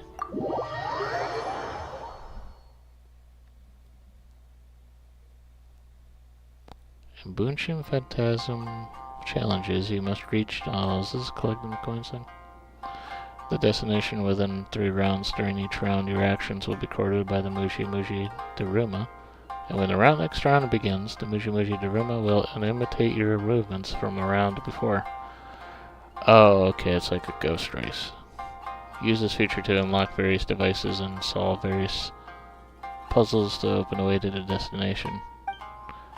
When you or the Muji Muji Daruma imitating you continually stand on a pressure plate of a certain color, you will unlock a bridge of the corresponding color. When either of you leaves the pressure plate, the bridge will immediately disappear. While in overview mode, you can shift your camera and adjust it to view the entire challenge area from above, which will help you better analyze your actions. After completing your actions for one round, you can also replay your previous actions by viewing the Muji Muji Daruma's imitation of said actions. Interesting.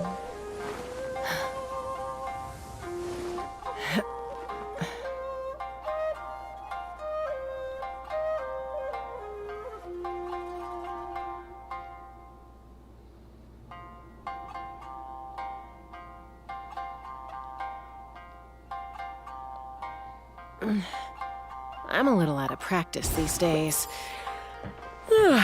Any conflicts around? I'm in the mood for some peacemaking.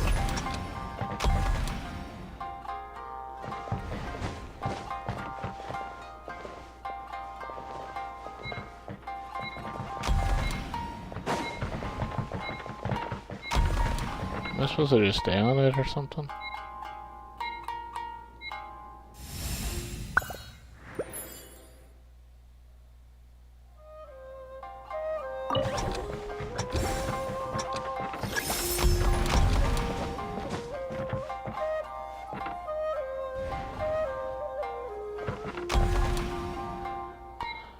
I see. Okay, it's not what I was expecting, but okay.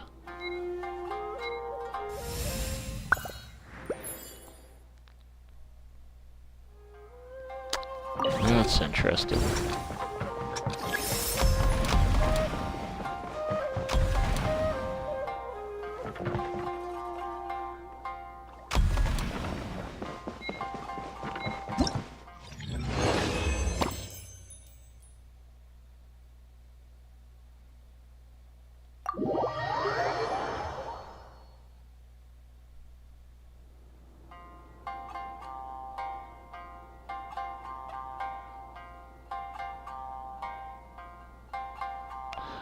Oh. Well, that's interesting.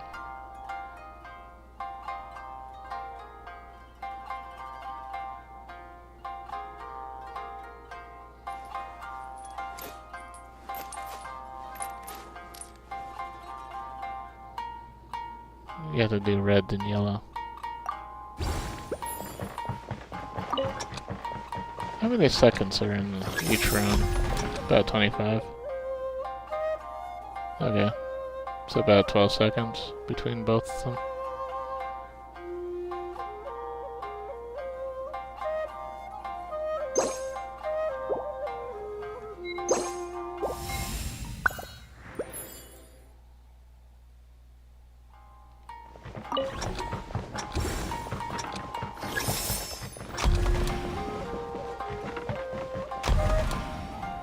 Stay on this for a while until it gets to 12 seconds. And then switch over to the yellow. That's kind of neat.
Alright, let's add another elemental reaction here. Boss Toma is the best!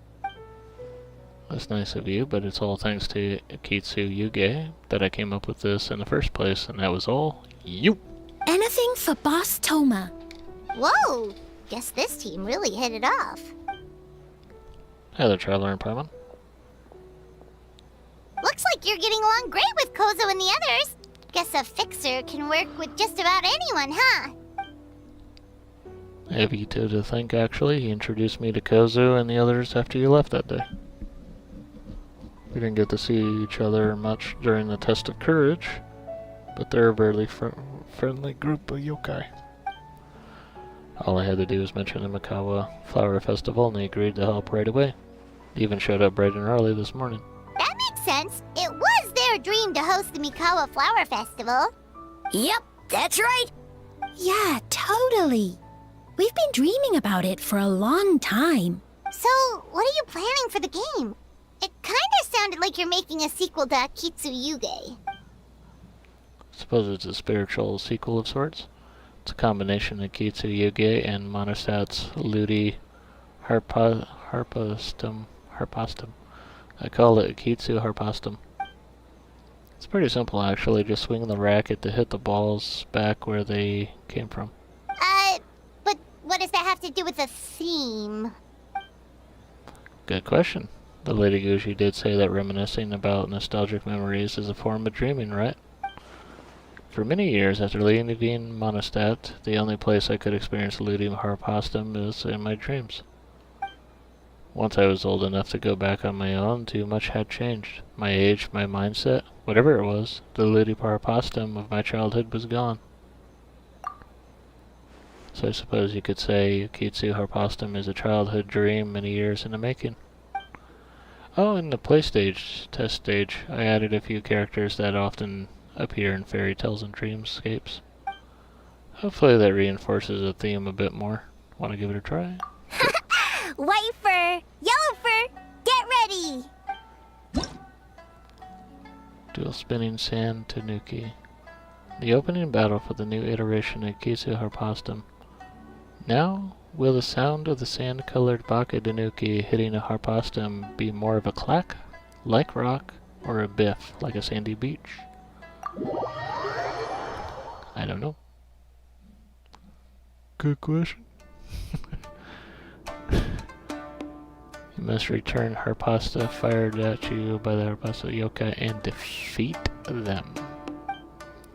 You will lose vitality if you are hit by a Harpasta or oncoming bullet barrages. You can move or dodge to evade them. You will not fail if your vitality reaches 0, but you cannot collect some of the rewards if you complete the challenge in this state. 2 key techniques can increase the damage of your Harpastum returns. Perfect return, find the right timing, return distance, and angle to perform a perfect return. Charged return, hold to perform a powerful move. More powerful charge return to deal with certain special Harpastum types. However, your movement speed will greatly decrease while you are charging up. You can accumulate Harpastum fever by returning shots at the Harpastum yokai and dealing damage. When Harpastum fever is full, a Mega Rally will be unleashed. In this state, you can no longer perform charged returns, but your return AoE is greatly increased, and all returns are considered perfect returns. A Harpastum fired with great force. A charged return is required to send this one packing.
Interesting. A hypotenuse shot in a steep parabolic arc. Its landing point is predictable and will become more obvious as it approaches said landing point, but you must use a return on it as it is falling. Okay.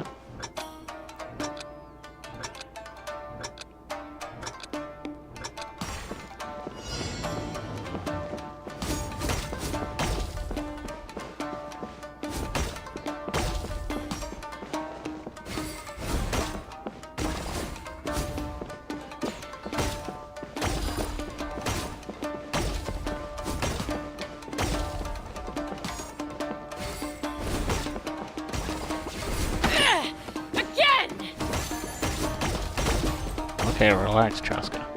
It's alright.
I like that. That's pretty cool.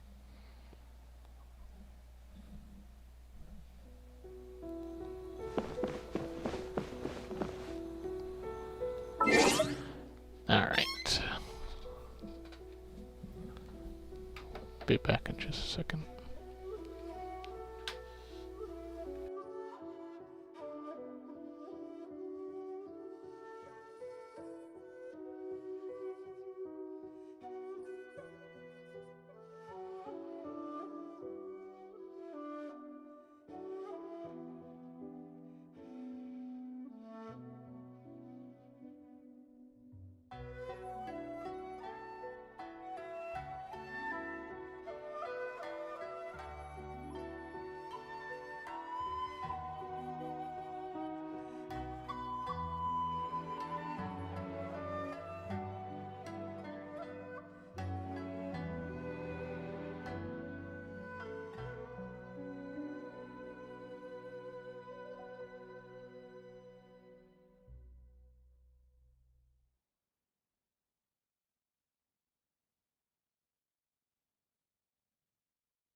E. I'd have lost myself long ago if I allowed myself to be led by the whispers of the abyss. Surviving is tough. Taming the beast within is tougher. Well, did you get a good look at all the games? Oh, and what are your thoughts? I'm all ears.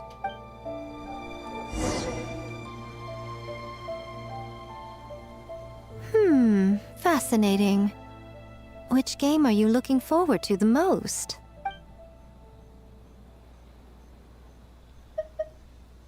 I like that one. Little Fox's Day was pretty cute. I like all of them, though. Quickly cut yourself off upon sensing a sharp look from Mika.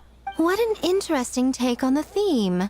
Tell me, did it come from Miss Soul of the Deep, or my dear old friend? You're not gonna charge them for using your likeness, are you? Not a bad idea. But I'm more interested in seeing how this plays out, which means turning a blind eye. For now. Well, we had to pick one, but honestly, all the ideas were pretty good. It's still early days, so there's no rush to make a decision. Plenty of novels at Yai Publishing House have opened on a high note, only to lose the plot halfway through. You can pick your favorite game once everyone's done with their work.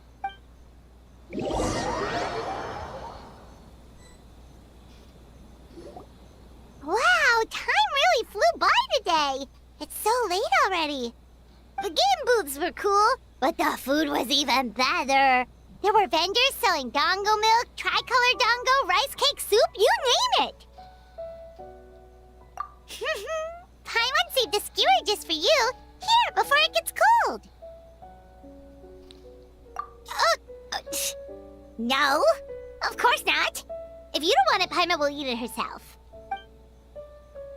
You enjoy the soft and chewy texture of the snack with excitement of the festival all around you. It almost tastes sweeter than usual. Tastes great, right? Which means we should come back for more tomorrow.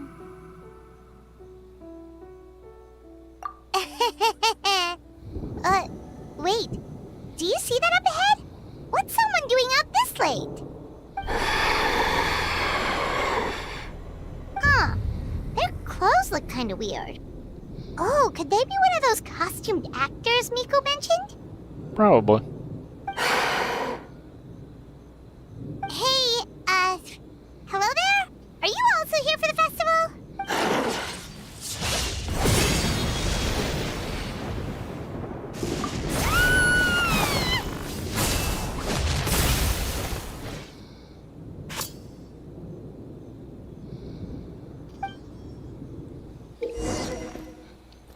You'll be unable to use elemental skills or burst during combat, but you will attain new abilities known as parry and veil break.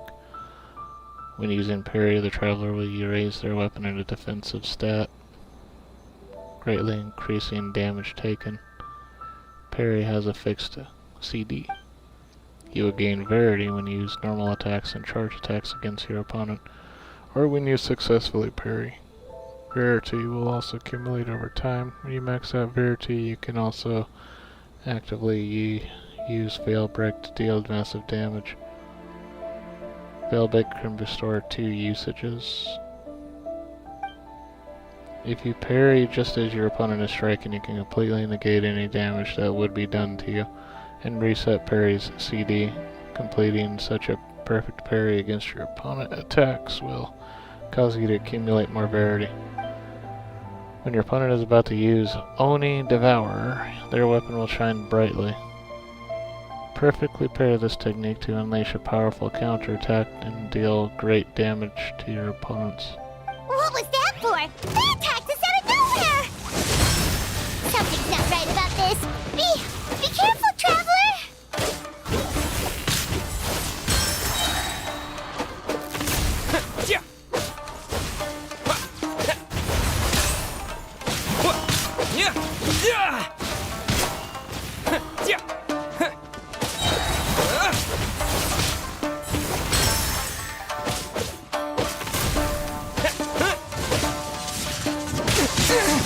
Oh, okay.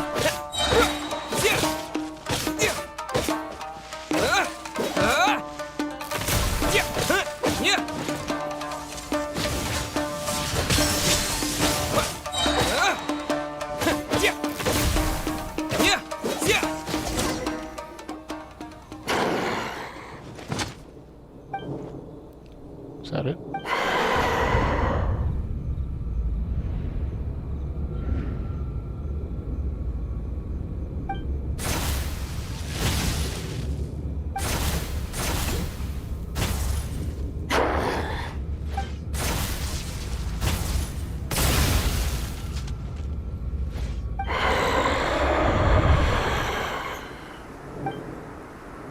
When did this dagger get here? Hold on, I know this feeling. I felt it several times before.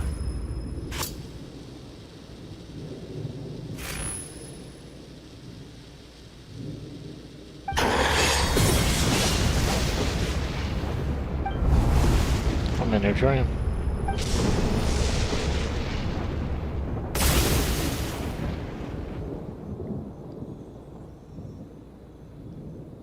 Traveler? Hey, are you alright? What just happened? What happened? Well, you fought that strange person and made them disappear, but then, all of a sudden you started backing up like you were super afraid of something. I'm fine now, don't worry. Whew. You nearly gave Paimon a heart attack. Saw a dagger, but it was tricolor dango the whole time, so it was all just a nightmare. Luckily I heard the sound of thunder in the dream, otherwise it probably would have taken me a lot longer to break out of the nightmare. Also, what was with that thunder just now? It came out of nowhere and it's not even raining. What's wrong? So the thunder wasn't part of the dream. Who was that person?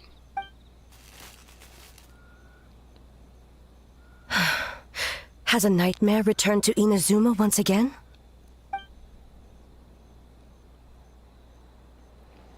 Hey, Komura! Time to go! The stalls are closed, so let's head home for the night. Hey, did you hear me? No more gaming tonight. We can come back tomorrow. Komura. Komura! Komura? What's with the yelling? I can hear you just fine. Let's go. Huh? What? You're not coming? Why are you giving me that look? Komura, weren't you over there just now?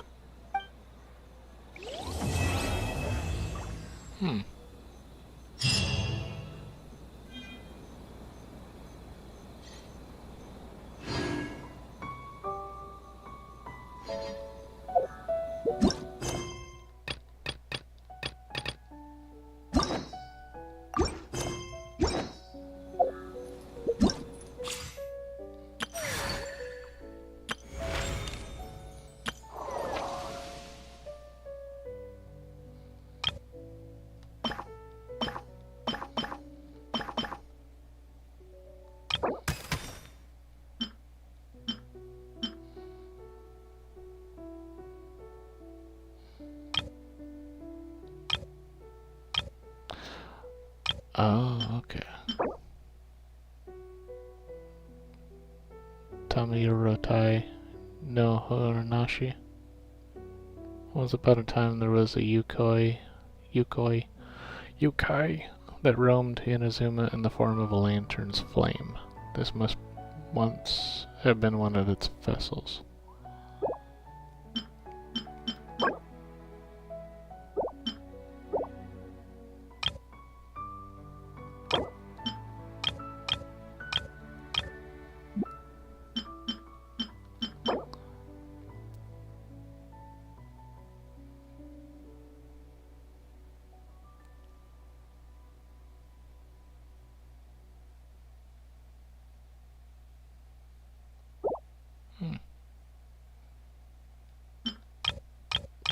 Interesting.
Okay, so nobody actually wants to talk anymore.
Ad Astra.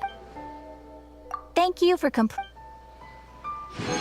Ad Astra.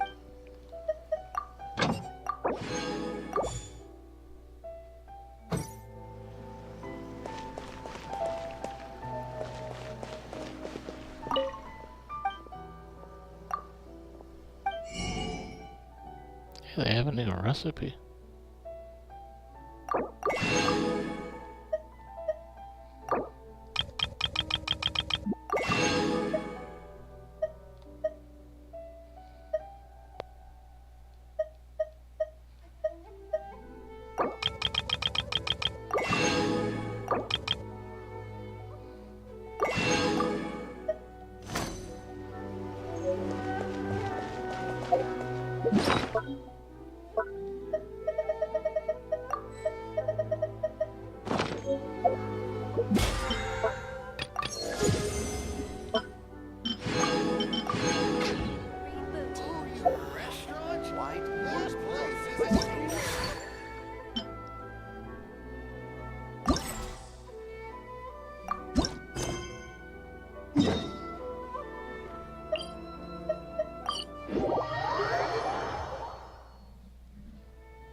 Remember when we chased that tanuki down this way? Good times. Huh? What's that?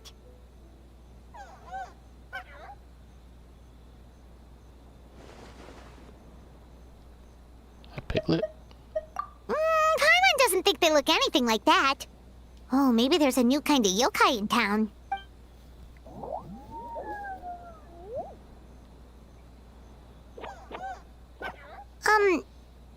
trying to get us to follow it?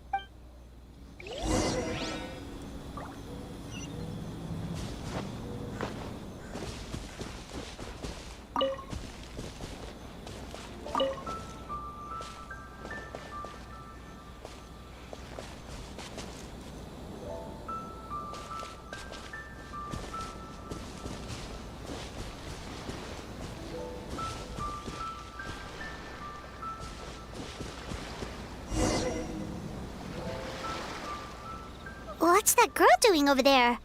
She doesn't look well. Let's go check on her.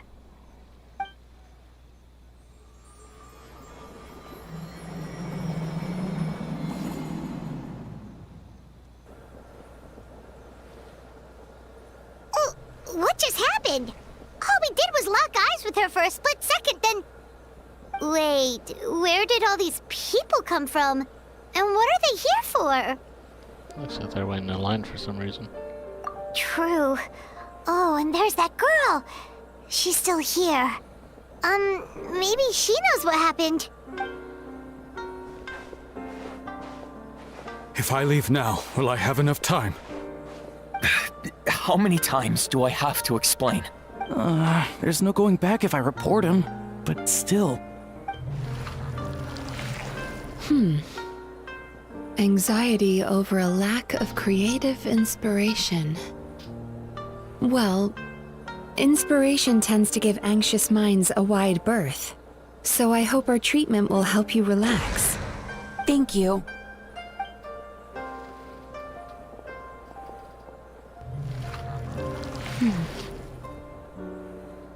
Remorse for the misdeeds of the past, and despair over the sorry state of the present. I can help you face your troubles with a more positive mindset, but you'll need to work through things in your own time too. Many thanks. Next, please. What's wrong with her? I'm fine. Next, please.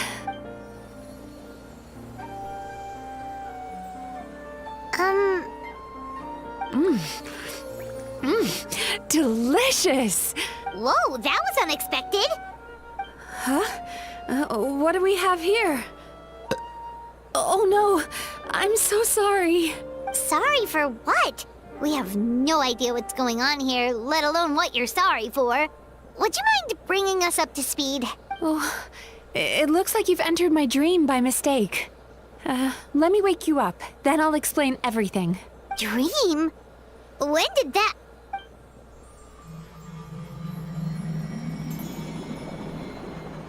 Whoa!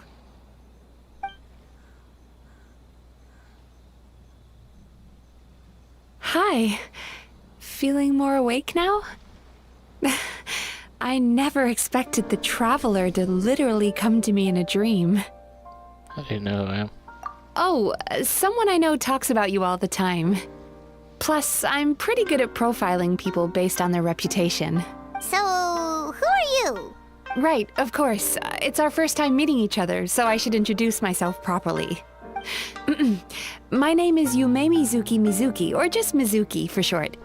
I'm a Yumekui Baku, which is a kind of yokai here in Inazuma. Yumekui Baku?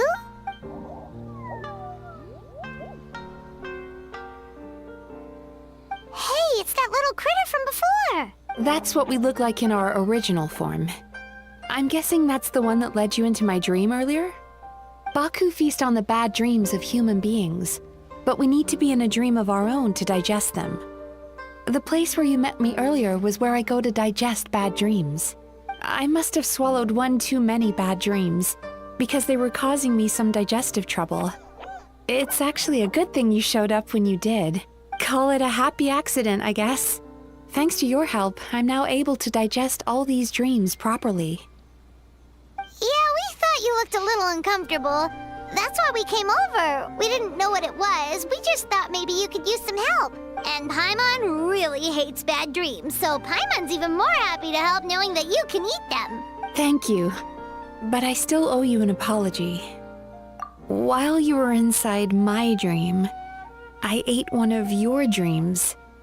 but it wasn't a bad one. It was a nice one. I've eaten so many bad dreams today that I just scarfed it down without noticing. So Yume Kuibaku can eat good dreams too, huh? Still, is that really such a big deal? Of course it is. Dreams are some of the most precious things a person can have. And I just went and gobbled it down. It's the unwritten rule of my kind. Never eat someone else's good dreams without permission. I can't believe I was so careless. But don't you feel horribly depressed? Isn't your mind suddenly flooded with distressing memories? Huh. Remarkable. I've never heard of someone remaining so mentally stable after having a good dream of theirs devoured. It's probably because the Traveler has too many good dreams to count. Maybe. But I still owe you something for your trouble. Ah, here, take this. It's a VIP pass for the Isa bathhouse.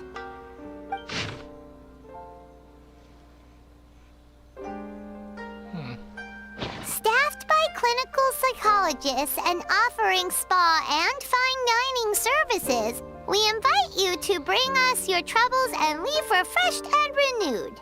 That's where I work. You'll find the address on there too. This invitation letter entitles you to enjoy our highest tier service, free of charge. Oh, and speaking of work, I'd better get back before I'm missed. I hope to see you as customers soon.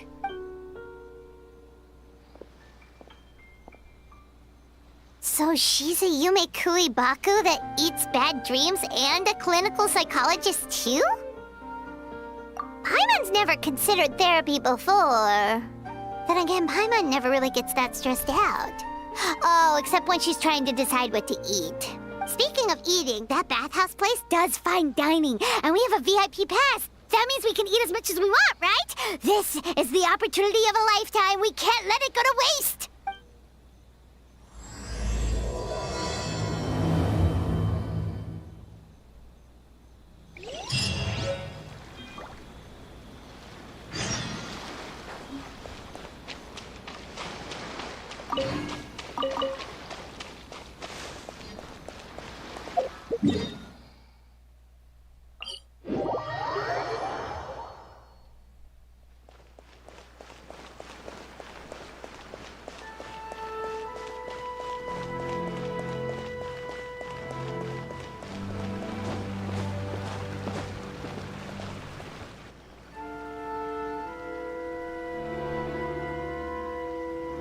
Bathhouse.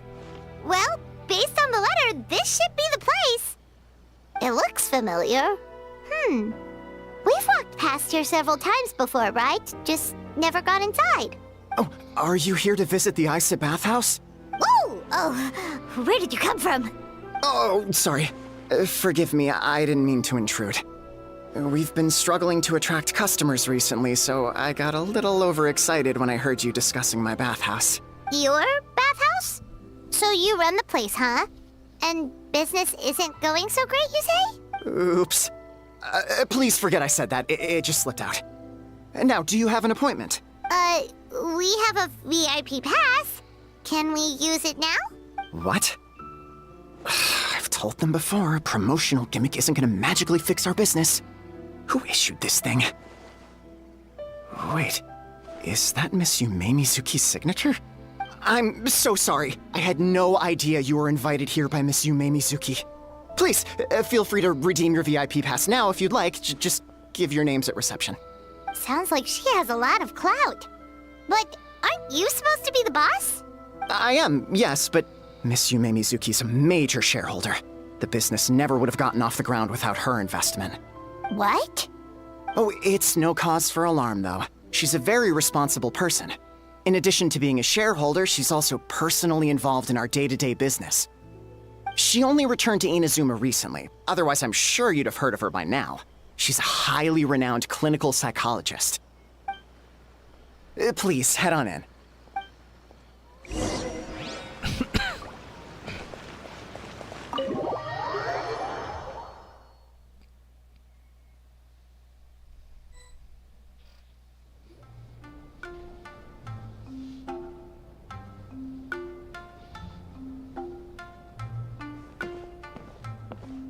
Indoor hot spring? Oh, Paimon's gotta give that a try. Hello? I'll be right with you. Ah! Oh, you okay? Oh, sorry, I'm so clumsy sometimes. But don't worry about me. Putting customers in a bad mood is the last thing I want. I promise I'll provide an excellent service. Please don't leave. How many times do I have to tell you? You breaking a few plates isn't the reason we've been losing business. Stop apologizing for yourself all the time. All it does is make you look like an easy target. It's all good. We're not out to target anyone. You didn't hurt yourself, did you? Nope, don't worry. As long as it didn't ruin your experience, that's all that matters. Now, well, looks like you'll be my first customers today, so, according to our standards of service, I need to, Why is she so panicky? I don't know. Actually, we're... Shion, let me see to these two. They're my guests. Ah, there she is! Baku Lady is back. So Mizuki invited you here? As VIPs? Does this mean you're gonna save the bathhouse? She means you must be very wealthy. Not everyone can afford our VIP service after all. But a couple of customers with cash to splash doesn't solve anything in the long run. You should focus on what to do about our new competitor. Aw, Murasaki. Was that you showing some concern for our business? I'm touched. Ugh, did not. Since you're so eager to find solutions, you can work on our most pressing task, bringing our accounts up to date. With your smarts, I'm sure you'll fly through it. Subtext being, you can't give it to Shion because she's a moron and she'd screw it up? Shion, I'll take things from here. What I'd like you to do is head to the kitchen and prepare some of your very best snacks for our VIPs. Will do! That's my specialty! Sorry to keep you waiting. I have to keep our staff calm to ensure you have the best experience. Sounds kind of strange. The panicky little girl is Hyakujitsu Haku Shion, and the lazy lady is Shiba Murasaki. They're both Baku, just like me. Wait, so the older-looking one is actually younger, and the younger-looking one is older? That's right. How we choose to appear is just a matter of personal preference. It's more reflective of our personality than our age. Anyway, enough about them. Back to you two. Per the terms of the VIP pass, you're entitled to free use of all our services. So the spa, the fine dining, and psychological consultancy. I would recommend starting with the psychological consultancy. Between me and you, one of the steps involves getting your bad dreams eaten. Since I ate one of the traveler's good dreams by accident, this seemed like the best way to make amends. Ooh, we get to have our bad dreams eaten by a Yumekui Baku? That sounds fun! Is this a wise decision given the current state of the business? Oh, that's a good point. You've been having some difficulties recently, right? It wouldn't feel right to get all this free service while you're struggling. Is there anything we can do to help out? I take it you overheard Mr. Aikawa complaining about our current situation. Yeah. I'm sorry to cause you concern. Mr. Aikawa is a smart businessman, but he tends to worry too much about short-term profits, and our financial situation is nowhere near as dire as you're imagining. And in any case, passing our business woes on to our customers is hardly the solution. Please enjoy the services we have to offer. Once you've experienced our hospitality for yourselves, I'm quite sure your confidence in our future prospects will be restored. Can't argue with that. Let's get started. Of course. The only thing is, psychological consultancy is a one-on-one service that takes quite a long time. But I can't just make one of you wait around while the other one is in therapy. So, perhaps I can treat the traveler while Shion treats Paimon? Would that work? Fine by Paimon. But, is she up for it? She'll be fine. I noticed how gentle and encouraging you were towards her earlier. You're the perfect client for her. Oh, Secondly, Shion's therapeutic approach is a little different from mine. It often involves food, so she might be a better fit for you. Oh, most definitely. Paimon loves food. food therapy? Oh, that sounds perfect. Please stop making Paimon so fat. All right then, please follow me. Is that all just so you could be paired with me? Don't get me wrong, Paimon is genuinely better suited to Shion. But in all honesty, yes, I had my own reasons for wanting to treat you myself. Your psychology is so unique. I just had to investigate further to satisfy my own curiosity. Please, come with me.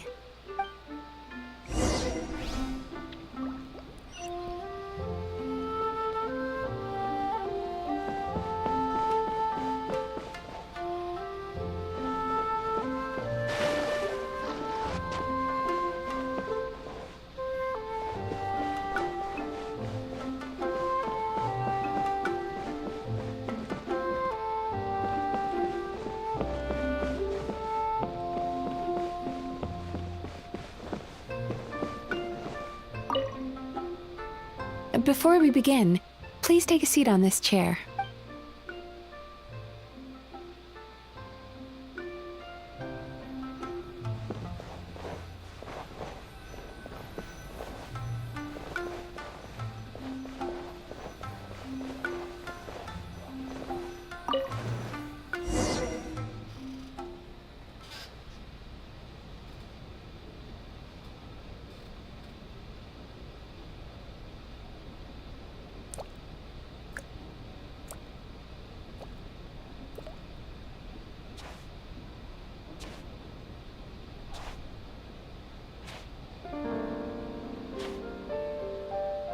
There's a theory which suggests that we bury our most powerful emotions deep within our dreams. That's the territory I would like to explore.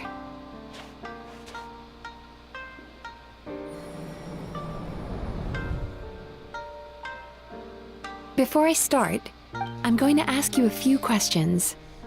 I want you to nod your head for yes and shake your head for no, all right?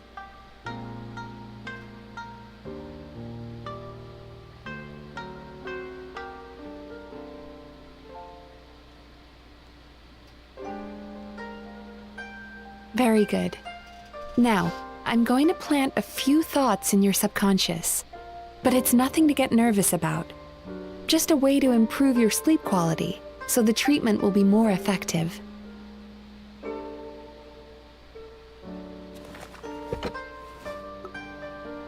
This is an incense from Sumeru that soothes the mind. The fragrance is said to be the scent of dreams. Now, close your eyes, take a deep breath, and concentrate on the scent. The next step requires some visual preparation, so don't open your eyes until I say so.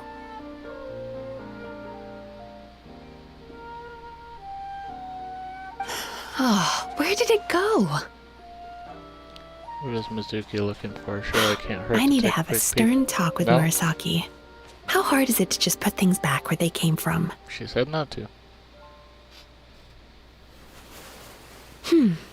This needs another dab here.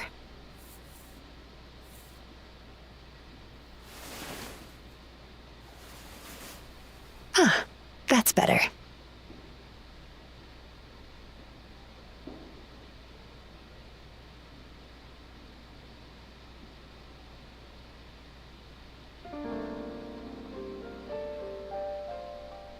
She said not to.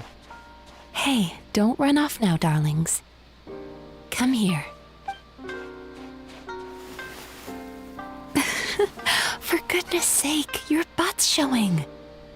All right. Shh. Ready.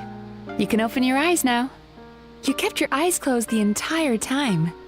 If only every patient was as compliant as you, it'd make our lives much easier. Here, you deserve a treat. I'm a good boy. Take a good look at this painting. There are some very special little darlings hidden within it, and I'd like you to find them.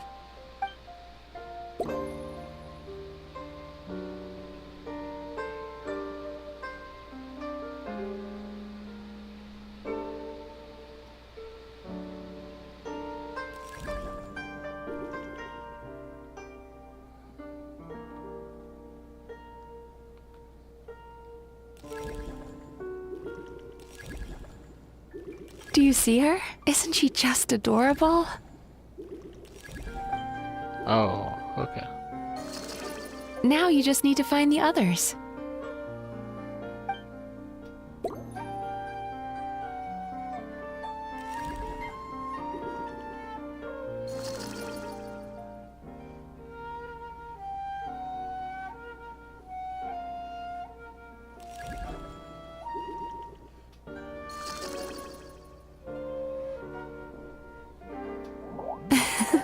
She's a Baku as well.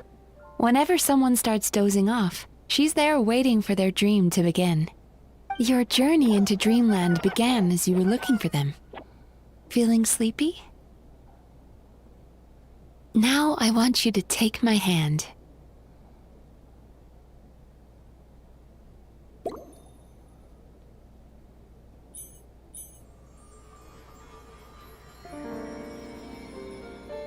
Very good. Now, close your eyes again for me. I want you to completely relax and focus your attention on the feeling of my palm touching yours. Notice how all other sensations in your body are slowly fading away. Now, imagine you're not holding my hand, but your favorite things in all of the world. You run your hand through the sakura blossoms, gently falling through the air. Then through a squirrel's fur. Then you grab a fistful of sand on the beach. You are once again in the wilderness, running with the wind at your back. But slowly, your palm loses sensation. You lose your way and find yourself surrounded by darkness. You can't see anything, but you hear someone calling you. And now, a light is shining from the same direction as their voice.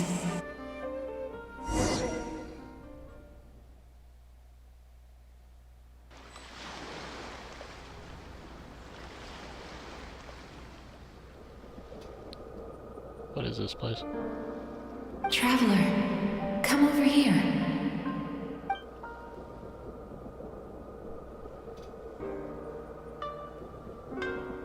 Longing caused by separation. It tastes so bitter.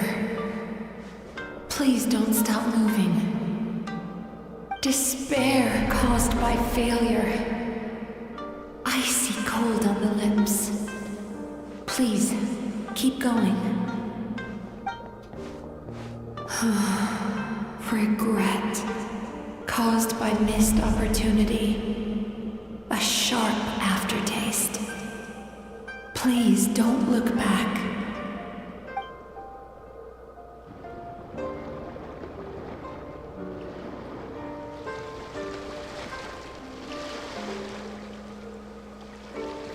Go to where the sakura petals fall. Go to where the squirrels play. Go to where you can hear the sound of the waves.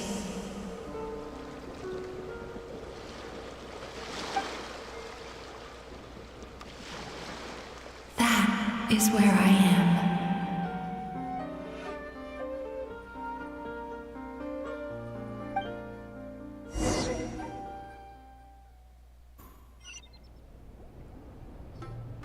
Holding my hand tight, those lost sensations come back to you. The feeling of running your hand through falling sakura blossoms, or through a squirrel's fur, or of grabbing a fistful of sand on the beach. And as you return from the wilderness, you gradually recover your other senses as well.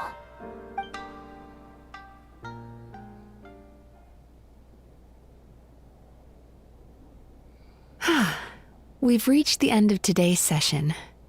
Don't get up yet, though. You were just in a very deep sleep, so you're probably still feeling a little groggy. I've switched to a different incense that'll help get rid of your drowsiness. How you getting along, Traveler? How are you feeling after your session, Paimon? Kinda fresher and more relaxed? It feels cozy somehow. Good. That's exactly how you should feel after having a nightmare eaten. It sounds like the session was quite effective. Oh, for sure. Paimon especially liked how she used the sense of taste to help guide the process. But Paimon was asleep for most of it, so she's not really sure how it all works. Do the Yume Kuibaku just like sneak into your brain and gulp down your bad dreams in one go? It's quite a bit more complicated than that. It deals with people's most visceral emotions, which have to be handled with the utmost care and attention. That sounds super mysterious. Sorry, that probably made no sense at all. Anyway, don't worry about the details. For your purposes, Paimon, just think of it as Xion gulped your dreams away. How are you feeling, Traveler? Cozy. Really? I still think there's more work to be done. What do you mean? You have quite a reputation for resilience and positivity, so I expected to find very few negative emotions in you at all. But when I was deep in your subconscious earlier, the sheer weight of the emotions hidden there was overwhelming. Sure, it's fine. Well, even if you've buried those feelings deep enough to hide them from yourself, you can't hide them from a trained psychologist. But that's not what concerns me the most. Despite all your negative emotions, I couldn't find a single bad dream. So I just gave your mood a boost for now. Huh. Well, maybe he's just an eternal optimist at heart. Optimist or not, everyone has bad dreams. Maybe they're just hidden even deeper in your mind. You're a unique case, as I suspected. You're a unique case. You're mental. But he said he feels cozy, just like Paimon. So whatever you did, the treatment worked. True, but as a clinician, I would have hoped to reach a better understanding of my patient. Sounds like you want to keep researching me. Fine by me, as long as you can put up with a daily nap while holding my hand. Anyway, all jokes aside, it's time for you to try out the hot springs. Your mind has had the chance to de-stress. Now it's time to do the same for your body. Oh, that sounds good. Paimon's feeling relaxed already. You know, this place provides a really great service. It's such a shame that you can't find more customers. Don't start worrying about our bottom line again, or my work so far will count for nothing. Look, as long as we keep providing a great customer experience, we're sure to attract more business eventually. If you say so. I think the traveler's recovered from the therapy session now. Let's head to the hot springs.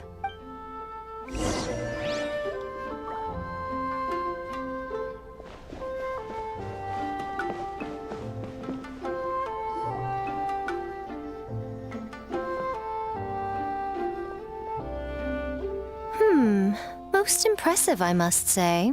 Miko, what brings you here? There you are.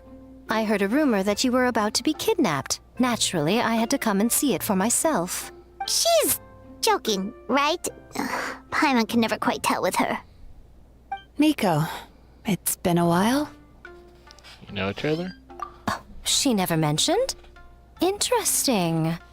We've known each other since before I became the Guji. I've told her all about you. But it sounds like she's forgotten all about me. You'll have to forgive me.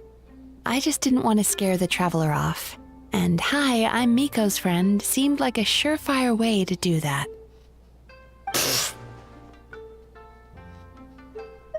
Oh, I've missed your way with words. So, Lady Guji, to what do we owe the honor? Why, I simply came to see the business that my dear friend has invested in. Oh, and also to urge you to sell your shares before their value plummets to nothing. You could always invest in the Publishing House, you know. Business is always booming. You only need to ask. Sounds serious. But what's wrong? Are the shares really gonna plummet to nothing? Well, hasn't she told you? Of course. She's your therapist. She has the perfect excuse to never open up.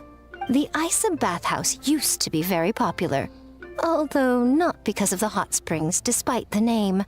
Their main selling point has always been the psychotherapy services offered by the Baku. But recently, a competitor cropped up. His name is Emura Ichigensai. He operates right here on Narukami Island, and his methods are said to be quite revolutionary.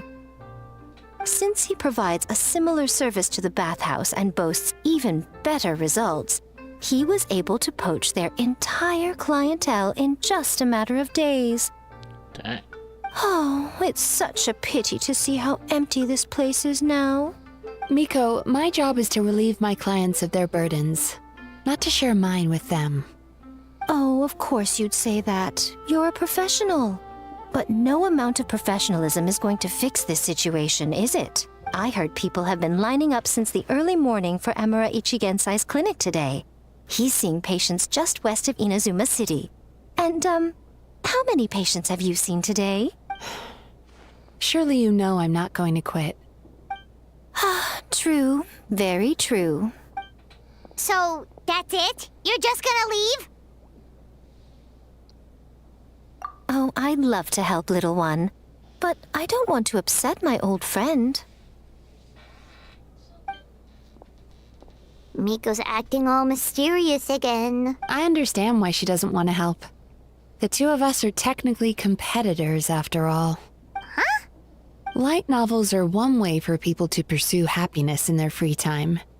So are hot springs, and so is therapy. Miko and I disagreed quite significantly over the question of how to make people happy. Paimon is so confused by your friendship. Paimon's curious, though.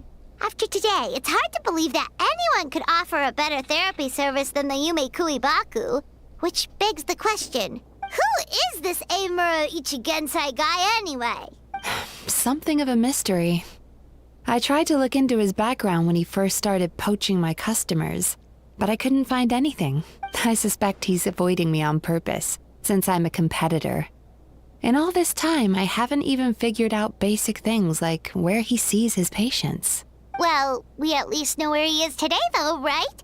Miko happened to mention it in passing. That's true. But I'm sure he'll find a way to avoid me again if I go looking for him. Then why don't we go instead? We can pose as potential customers to get information out of him. As I keep reminding you, this is my problem, not yours. Exactly. You provide an amazing service here, and we want all our friends to experience it as well. Huh. Well, now it just seems rude if I reject your help. In return, all I can offer is an even better service on your next visit. Sure thing! Just leave this to us!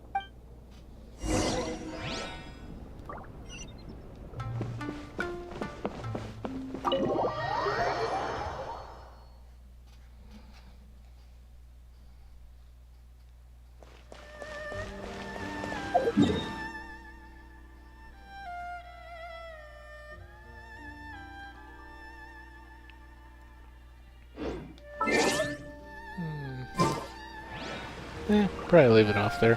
Be back some other time. Bye-bye.